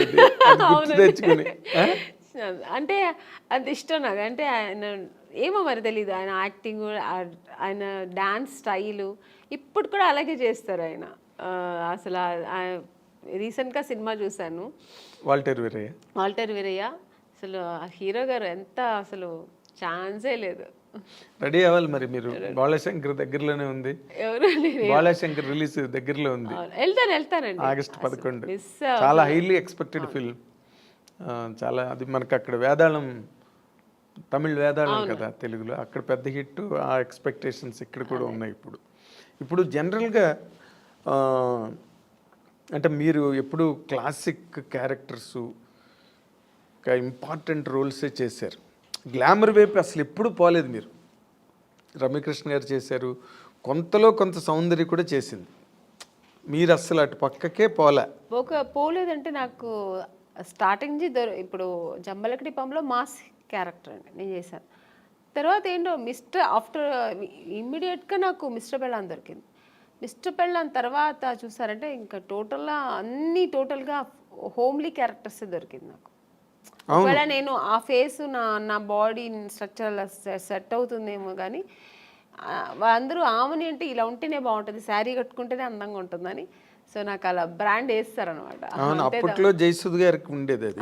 జయసుధ గారికి ఎలా ఉంటుంది, ఆవిడ ఎప్పుడు మాస్ అంటే అడవి రాముడు అవన్నీ చేశారు కానీ క్యారెక్టర్ చేశారు, సహజ నటి అని ఒక ముద్ర వేసి ఆవిడని అలా పక్కన పెట్టారు. ఎంత బిజీగా ఉన్నా ఆవిడ అవే కైండ్ ఆఫ్ క్యారెక్టర్స్ చేసుకుంటూ వెళ్ళారు ఇప్పటి వరకు. బేసిక్గానండి ఈ మధ్య రోజుల్లో అంటే మీ టైంలో లేదు, ఏముందో బయటకు తెలియదు. బట్ ఈ రోజుల్లో ఈ కాస్టింగ్ కోచ్ అని మీరు ఒక సీనియర్ యాక్ట్రెస్గా, ఒక సక్సెస్ఫుల్ హీరోయిన్గా, ఒక డిగ్నిటీ అవన్నీ నిలబెట్టుకుని ఇన్నాళ్ళు ఇండస్ట్రీలో కంటిన్యూ అయిన ఒక స్టార్గా ఈ ఈ డెవలప్మెంట్స్ చూస్తున్నప్పుడు మీకు ఏమనిపిస్తుందండి? అంటే ఈ ప్రజెంట్ హీరోయిన్స్ ఫేస్ చేసే ఇష్యూస్ కానీ, లేకపోతే ఇండస్ట్రీలో వచ్చిన మార్పులు కానీ. అంటే హీరోయిన్ ఇప్పుడు ఫేస్ చేస్తున్న ఇది సావిత్రి గారి టైంలో నుంచి ఉందండి. ఓకే, ఇప్పుడు మీరు చెప్పేది ఏంటంటే హీరోయిన్స్ డిఫరెంట్ ప్రాబ్లమ్స్ ఫేస్ చేయాల్సి వస్తుందని. ఆ ప్రాబ్లమ్స్ హీరోస్కి లేదు, హీరోయిన్స్కి మాత్రమే ఉంది. అదే కదా చెప్తారు మీరు. అది ఇప్పుడు కాదండి, అప్పుడు ఉన్న హీరోయిన్స్ దగ్గర నుంచి ఉంది. కాకపోతే అప్పుడు సోషల్ మీడియా, ఈ పబ్లిసిటీ ఇవన్నీ లేదు కాబట్టి తెలీదు. ఇప్పుడు అన్ని చిన్న విషయం కూడా ఇప్పుడు ఎలకపోయిందంటే పూలే పోయిందని ఇప్పుడు అంత ఎక్స్ప్లోర్ చేస్తున్నారు. చిన్న విషయాన్ని ఏమీ లేకుండా దాన్ని ఒక పెద్ద ఇష్యూలాగా చూపిస్తున్నారు. అంతే తప్ప ఎప్పుడు లేదండి ప్రాబ్లమ్స్ హీరోయిన్స్కి ఉంటూనే ఉంది. కానీ మనం చూస్ చేసుకోవాలి. హీరోయిన్స్గా అందరూ కష్టపడే వస్తారండి. ఎవరు వచ్చిన వెంటనే హీరోయిన్ ఎవ్వరు అవ్వలేరు. అంటే చేసిన ఆ హీరోయిన్స్ వాళ్ళకే తెలుసు. ఎవరికైనా ఆ వెనకాల ఒక కథ ఉంటుంది, వాళ్ళకి వాళ్ళ బ్యాక్గ్రౌండ్ ఉంటుంది, వాళ్ళు ఏం కష్టపడ్డారు, ఎలా వచ్చారనేది ఉంటుంది. కానీ ఇప్పుడు మనం చూస్ చేసుకోవాలి. రెండు ఉంటుంది, మంచి ఉంటుంది, చెడు ఉంటుంది. మీరు ఏ ప్రొఫెషనల్ తీసుకోండి, ఏ జాబ్లో తీసుకోండి, మీకు ఉంటుంది మంచి చెడు.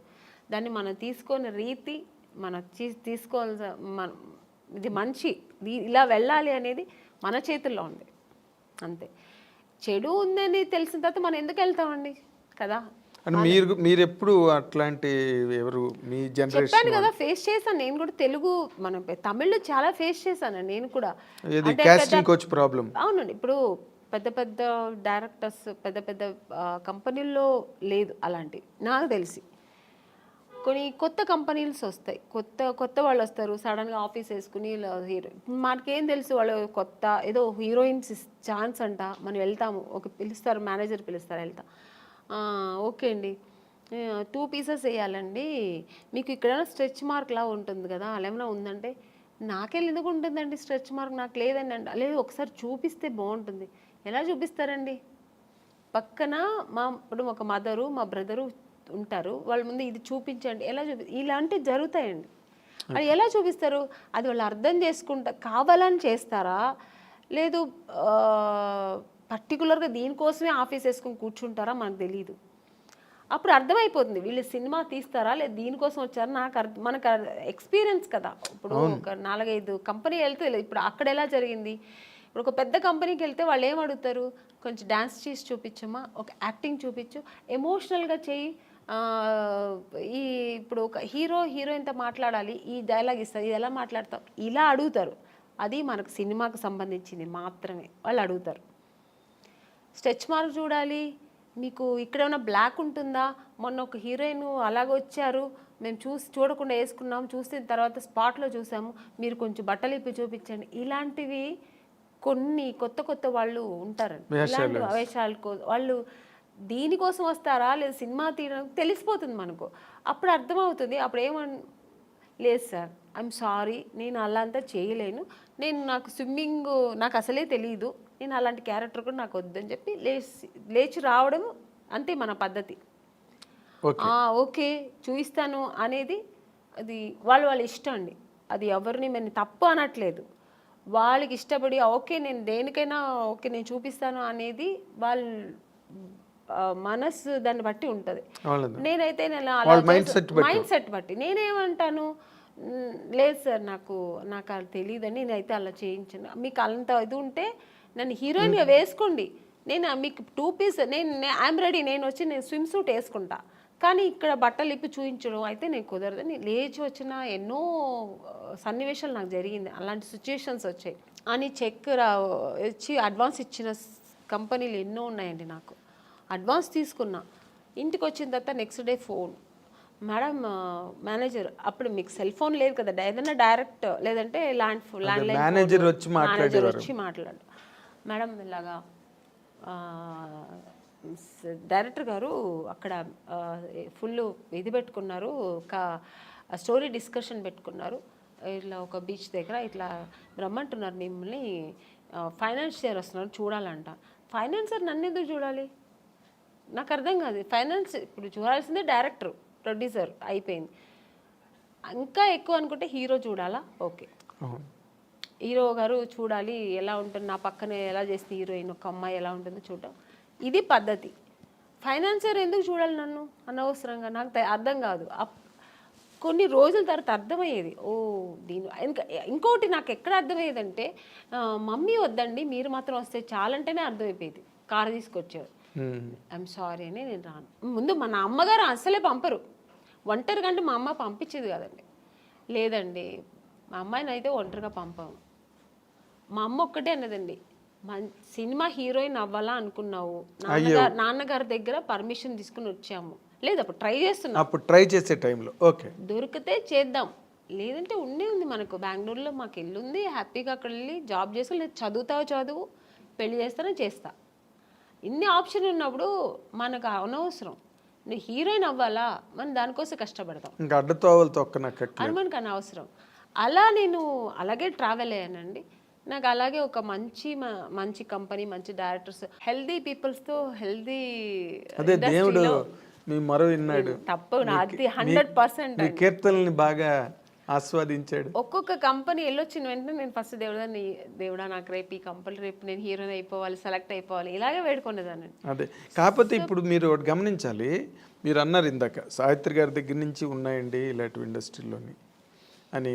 కాకపోతే ఇప్పుడు సోషల్ మీడియా రావడం వల్ల, కానీ హీరోయిన్లే పోలీస్ కంప్లైంట్లు ఇచ్చి కొంతమంది బాంబే నుంచి వచ్చిన వాళ్ళు, లేకపోతే ఏదో మొత్తానికి అలాంటివన్నీ జరగడం, అవన్నీ యూట్యూబ్లో వాళ్ళు వచ్చి వీడియోలు రిలీజ్ చేయడం, ఒక రకమైన డిస్టర్బెన్స్ అన్నది కొన్ని అన్ని చోట్ల అని కాదు, ఇన్ని సినిమాలు వస్తున్నాయి ఎక్కడ జరగవు కానీ, బట్ జరిగినవి మాత్రం చెప్తున్నాను కదండి, ఇండస్ట్రీ పరువు తీయడానికినే వచ్చిన వాళ్ళు అయితే ఇది జరగదండి. ఇంకా వేరే థాట్స్ మీద వస్తారండి కొంతమంది. ఇక్కడ హీరోయిన్లు ఉంటారు, ఇలా ఉంటారు, మనం ఇది సినిమా తీస్తూ ఇది కూడా చేయొచ్చు అనే వాళ్ళు కొంతమంది వస్తారు. అక్కడ ఇలాంటి తప్పులు జరుగుతాయి. ఓన్లీ సినిమాని నమ్ముకొని సినిమాని లవ్ చేసి ఒక సినిమా మనకు ఇండస్ట్రీలో ఈ ప్యాషన్తో వచ్చేవాళ్ళు, కళాకారులుగా వచ్చేవాళ్ళు ఎప్పుడు అక్కడ ఈ తప్పులు జరగదండి. వేరే థాట్స్ కూడా ఉంటాయి చూడండి దాంతోపాటు, లేదంటే ఆ థాట్స్ మాత్రమే అనుకొని వస్తారు కదా, అక్కడ ఈ తప్పులు జరుగుతాయి. సో అక్కడ కొంతమందికి ఇలా జరుగుతాయి. అవును. తర్వాత మీటూ అనేది కూడా అలాగే ఆడవాళ్ళు కూడా అండి, ఏ హీరోయిన్ కూడా మనం ఇలా అయిపోవాలి, చెడుగానే ఉండాలి, చెడు దారి తొక్కాలని ఎవ్వరు రారండి. అందరూ ఒక డ్రీమ్తో వస్తారు. ఏ అమ్మాయి అయినా సరే నేను ఒక హీరోయిన్ అవ్వాలి, ఎవరికి ఆశ అందరికీ సొంతం కదండి. నేను కూడా శ్రీదేవి గారి లాగా కావాలి, నేను కూడా ఒక నగ్మా గారి లాగా కావాలి, నేను కూడా ఒక విజయశాంతి గారు లాగా నేను కూడా ఈ సినిమా ఇండస్ట్రీలో అవ్వాలని అనుకోవడం తప్పలేదు. అందరూ ఆశతోనే వస్తారు కదా. సక్సెస్ అయ్యేది కొంతమంది, సక్సెస్ అవ్వకుండా వెనక్కి తిరిగిపోవడం కొంతమంది. ఆ టైంలో కొంతమంది ఇలా జరిగితే దానికి పాప వాళ్ళు ఏం చేస్తారండి, నమ్మకం, ఒకవేళ మనం హీరోయిన్ అయిపోతామేమో అని ఒక నమ్మకంతో కొన్ని తప్పులు జరిగిపోవచ్చేమో, నాకు తెలీదు మరి. అలాంటప్పుడు కొంచెం ఇలా వాళ్ళు లైఫ్లో ఇలా మిస్ అవుతుంటాయి. అవును, మీటూ అనేది కూడా చాలా పెద్ద మూమెంట్. తమిళ్లో రేవతి గారు వాళ్ళందరూ కూడా దాన్ని, జయసూద్ గారు ఇక్కడ, ఆ మీటూ అనేది కూడా చాలా పెద్ద రేంజ్లోనే జరిగింది. దానిలో మీరు పార్టిసిపేట్ చేశారా? లేదండి, నేను చెప్పాను, నాకు మా ఇంట్లో నా సమస్యలు ఎక్కువ ఉంటాయి, ప్రాబ్లమ్స్. ఇప్పుడు చాలా మీ ఇల్లే ఒక ఇండస్ట్రీ, నా ఇల్లే ఒక ఇండస్ట్రీ, అదొక మినీ ఇండస్ట్రీలా ఉంటుంది. వాళ్ళ ప్రాబ్లమ్స్, పైగా ఇప్పుడు నాకు 2 పిల్లలు, వాళ్ళు చిన్న పిల్లలు, వాళ్ళని చూసుకోవడం, ఫుల్ బిజీ ఉంటానండి. అసలు నేను ఇంటికి వెళ్తే నా ఫోన్ కొంచెం ఫ్రీగా ఉంది మాట్లాడతానంటే ఇక్కడ షూట్లో ఉన్నప్పుడే, ఇక్కడ కొంచెం ఫ్రీగా ఉంటాను. ఇంటికి వెళ్తే 24 అనేది నాకు 26 అవర్స్ అయినా చాలదండి. ఎందుకంటే నా 2 పిల్లలు ఉన్నారు కదా, వాళ్ళు కొంచెం హైపర్ యాక్టివ్ ఎక్కువ. నా ఫోన్ వాళ్ళ దగ్గర ఉంటుంది, నా దగ్గర ఉండదు. నేను ఆడుకోవాలి, కొంచెం ఫోన్ ఇవ్వమ్మా, కొంచెం ఫోన్ చేసుకోవాలి, నాకు ఏదైనా మిస్డ్ కాల్ ఉంటుంది, కొంచెం ఇవ్వమ్మా, కొంచెం ఈ నాన్న అని నా పిల్లలతో నేను ఆడుకోవాలి. అలా ఉంటుంది. లేదంటే ఆ ఫోన్ ఎక్కడ పడుతుందో నాకు తెలీదు. ఇంకా వాళ్ళ చదువులు, వాళ్ళ స్కూల్ తీసుకెళ్ళడం, ఇలా బిజీ ఉంటా. ఇప్పుడు నార్మల్గా మీలాంటి మైండ్ సెట్ ఉన్న వాళ్ళకి ఇన్ జనరల్గా, సరే కొంతమంది మైండ్ సెట్స్ మనిషికి రకమైన మైండ్ సెట్ ఉంటుంది. ఇప్పుడు అంతా మీరు ఒక సింగిల్ హ్యాండ్ ఫైట్ లాగా మీ లైఫ్ కదా. అవునండి. అప్పుడేమో పెళ్ళికి ముందు అన్ని బాధ్యతలు మీ మీద వేసుకుని అన్ని ఇంట్లో ఫాదరు మదరు మీరే అయ్యి అన్నీ చేశారు. ఇప్పుడు మళ్ళీ ఫాదరు మదరే అయ్యారు మీ పిల్లలకి కదా, సింగిల్ హ్యాండ్ ఫైట్. ఇప్పుడు మళ్ళీ ఈ లైఫ్ ఎలా అనిపిస్తుంటుందండి మీకు ఇన్ జనరల్గా? ఇక్కడ ఫాదరు మదర్ అని కాదు, నేను ఎక్కువ కేర్ తీసుకుంటుంటాను. ఇప్పుడు అప్పట్లో కూడా మా నాన్నగారు, మా అమ్మగారు అందరూ ఉన్నా కూడా, అది చెప్పాను కదా, ఇంట్లో ఒక వస్తువు లేదంటే దాన్ని నేనే ఇంట్రెస్ట్గా, నాకు ఇది కావాలి, ఇది ఇంట్లో ఇలా ఉండాలి, మా ఇల్లు కూడా ఇలా ఉండాలి, మా ఇంట్లో కూడా కార్పెట్ వేయాలి, మా ఇంట్లో కూడా సోఫా ఉండాలి, ఇలా ఆలోచిస్తుంటాను. వాళ్ళ ఇంట్లో ఉంటే మనకెత్తుకు, మేము ఇలాగే ఉంటాం అని ఉండదు నాకు. ఒక ఇంట్లో చూసానంటే ఆ కెపాసిటీ మనం కూడా ఎందుకు కొనలేమా, కొనొచ్చు కదా అనేది ఆ మైండ్ సెట్ అలాగే లైఫ్లో కూడా వచ్చింది. ఇప్పుడు మన పిల్లలు, ఆ అమ్మాయి స్విమ్ చేస్తారు, ఎందుకు మా సిస్టర్ కూడా నేర్చుకుని అలాగే ఇప్పుడు మా పిల్లలు కూడా. సో అందుకని అమ్మా నాన్న వాళ్ళకి ఉన్నా కూడా వాళ్ళు చెయ్యనేది నేను చేస్తాను. అలాగే ఇప్పుడు కూడా అంతే, మా పిల్లలు కూడా నేను ఎక్కువ ఇంట్రెస్ట్ చేస్తాను. ఇప్పుడు కూడా మా పిల్లల అదర్ యాక్టివిటీస్ అంటే నేనే వెళ్తుంటాను, నేర్చుకోమంటుంటాను.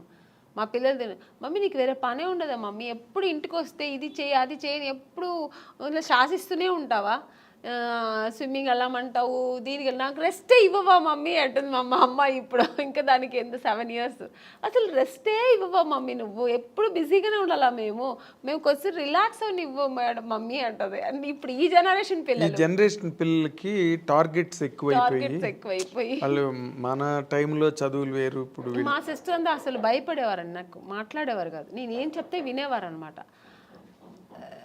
5 o'clock లేవా, ఓకే అమ్మ అక్క లేస్తున్నాను అక్క, అంతే. ఇప్పుడు పిల్లలు కొంచెం ఆర్గ్యుమెంట్ చేస్తారు, ఏంటి మమ్మీ పొద్దునే నీ గోలా, ఎందుకు ఇంత తొందర లేపుతాను, నేను నిద్రపోని మమ్మీ, నాకు I have to sleep mummy అంటది మా అమ్మాయి. అదేలేండి.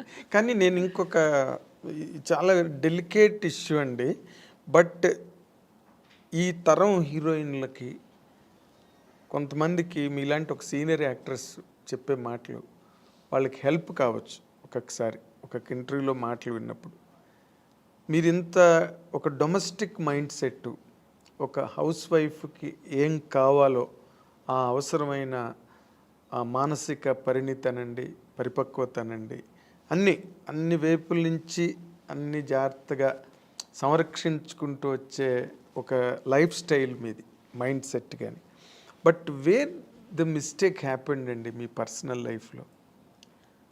నాకేం మిస్టేక్ ఏం జరగలేదండి. మిస్టేక్ ఏముంది, మిస్టేక్ అంటే ఇప్పుడు హీరోయిన్గా ఉన్నాను, కొన్ని అదే హీరోయిన్ అవ్వడానికి ఏం ఫేస్ చేయాలో చేశాను, హీరోయిన్ అయ్యాను.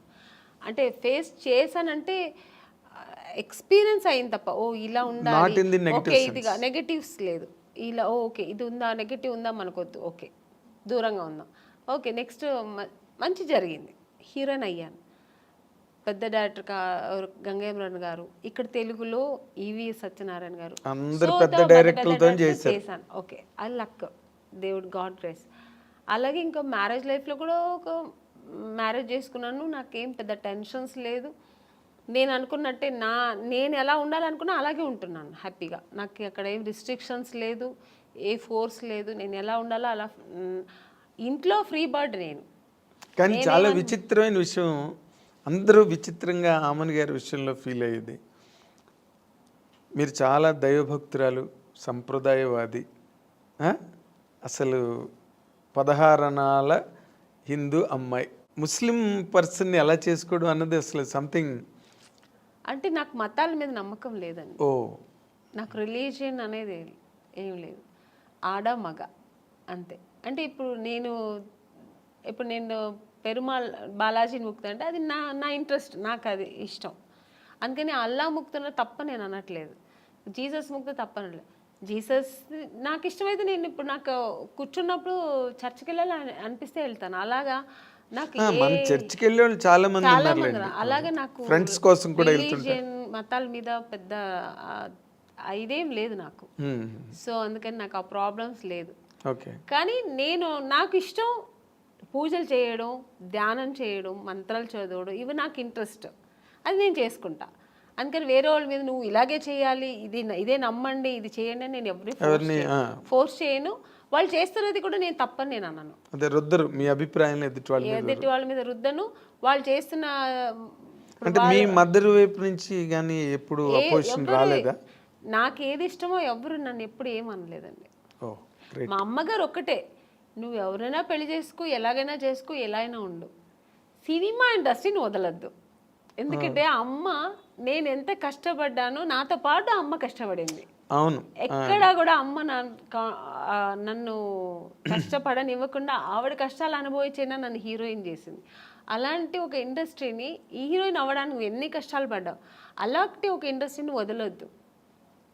నువ్వు ఇష్టపడి వచ్చావు, ఆ కళామ తల్లి నిన్ను అనుకుని నీకు ఇచ్చింది, ఆ కళామ లైఫ్ లాంగ్ కొనసాగించు. ఇప్పటికీ మీ మదర్ నాతోనే ఉన్నారు. ఇప్పటికీ మీరు ఇంటికి ఎప్పుడైనా సడన్గా వెళ్తే కూడా నేను చెప్పలేదు, ఎప్పుడు సడన్గా వెళ్తే మా అమ్మ ఒక టీవీ ఉంటుందండి ఎప్పుడు ఆవిడ ఇప్పుడు రిలాక్స్ అయిపోయింది కదా, ఎప్పుడు ఆ టీవీలో ఆమెని సినిమా, ఆమెని ఇంటర్వ్యూ, ఆమెని సాంగ్స్ ఇదే పోతుంటుంది అంతే. ఆవిడ అది నేను అంటే నీకేమైనా పిచ్చి పట్టిందమ్మా, ఎప్పుడు నాదే చూస్తున్నా, అసలు నాకు విని నాకు విసిగెత్తింది, వేరే ఏదైనా పెట్టమ్మా అంటే. అలా అమ్మ చాలా ఇష్టపడుతుంది, ఆ ఫీల్డ్ని ఇష్టపడుతుంది, నేను చేయడం అనేది ఆవిడకి అంతకంటే ఇష్టం. సో అందుకని నన్ను ఎప్పుడు అమ్మ నేను షూటింగ్ వెళ్తానంటే నాకంటే ఎక్కువ సంతోషపడేది మా అమ్మాయి ఇప్పటికీ. అంటే మీరు షూటింగ్ వెళ్తున్నావమ్మా, ఓకే ఓకే అంటారు, అదే ఆనందం. బికాజ్ మీరు పడ్డ కష్టానికి దొరికింది అంత సక్సెస్ దొరికింది. ఆ సక్సెస్ ఇప్పుడు అలాగే ఉండాలి, ఆ ఇండస్ట్రీని వదలొద్దు అంటుంది అమ్మ. ఎగ్జాక్ట్లీ. అంటే ఇప్పుడు మీరు ముస్లిం పర్సన్ చేసుకున్న కారణంగా ముస్లిం మతం తీసుకోవడం అలాంటివి ఏం చేయలేదా మీరు? ఏమీ లేదండి. నేను ఎలా మైసెల్ఫ్ నేను ఎలా ఉన్నానో అలాగే ఉన్నాను, అలాగే ఉంటూ ఉంటాను. నాకు ఏది అలాంటి ఒక ప్రాబ్లమ్స్ ఏమీ లేదు, ఎప్పుడు లేదు, ఇప్పుడు లేదు, ఎప్పుడు లేదు. ఎందుకంటే చాలా మంది వెంటనే ముస్లిం మతం తీసుకుని, అంటే ముస్లిం అని కదా, ఏ మతం వాళ్ళని చేసుకుంటే నేను అలా ఉంటే అసలు నాకు అలాంటి కాంట్రవర్సీ నాకు ఫస్ట్ ఆఫ్ ఆల్ నచ్చదు. ఇలా ఉంటేనే అలాగా ఫోర్స్ అసలే నచ్చదు నాకు. నాకు ఎప్పుడు నాకని కొన్ని ఎథిక్స్, కొన్ని ఫ్రీడమ్స్ ఉంటాయి. అది ఏ విషయంలో అయినా, ఇది ఒక మ్యారేజ్ అనే కాదండి, పిల్లల విషయంలో కూడా అంతే. ఇప్పుడు నేను పూజ చేస్తున్నా అంటే నన్ను డిస్టర్బ్ చేయకూడదు 1 hour, నా పిల్లలైనా సరే. నేను నెమ్మదిగా నేను అనుకున్న పూజ నేను జరిపించేయాలి, అలా అనుకుంటాను, అది నాకు జరగాలంతే. సో ఇప్పుడు ఈ ఇంత లాంగ్ స్ట్రెచ్ ఆఫ్ లైఫ్, అవతల కెరీరు, ఫ్యామిలీ లైఫ్, ఇవన్నీ కూడా ఇప్పుడు ఒకవేళ ఫ్యామిలీ లైఫ్లో ఏదైనా వచ్చిన డిస్టర్బెన్సెస్ని కూడా మీరు అన్నిటినీ ఓవర్కమ్ చేసే మెంటల్గా బాగా సెట్ అయి ఉన్నారండి, లేకపోతే స్టిల్ యూ ఫీల్ ఫస్ట్? ఏమీ లేదు, నాకు అసలు ఏ ప్రాబ్లమ్స్ లేదు మెంటలీగా కానీ నాకు అసలు ఆ మానసిక ప్రాబ్లం ఏమీ లేదండి. హ్యాపీగా ఉన్నా, ఐఎమ్ వెరీ హ్యాపీ.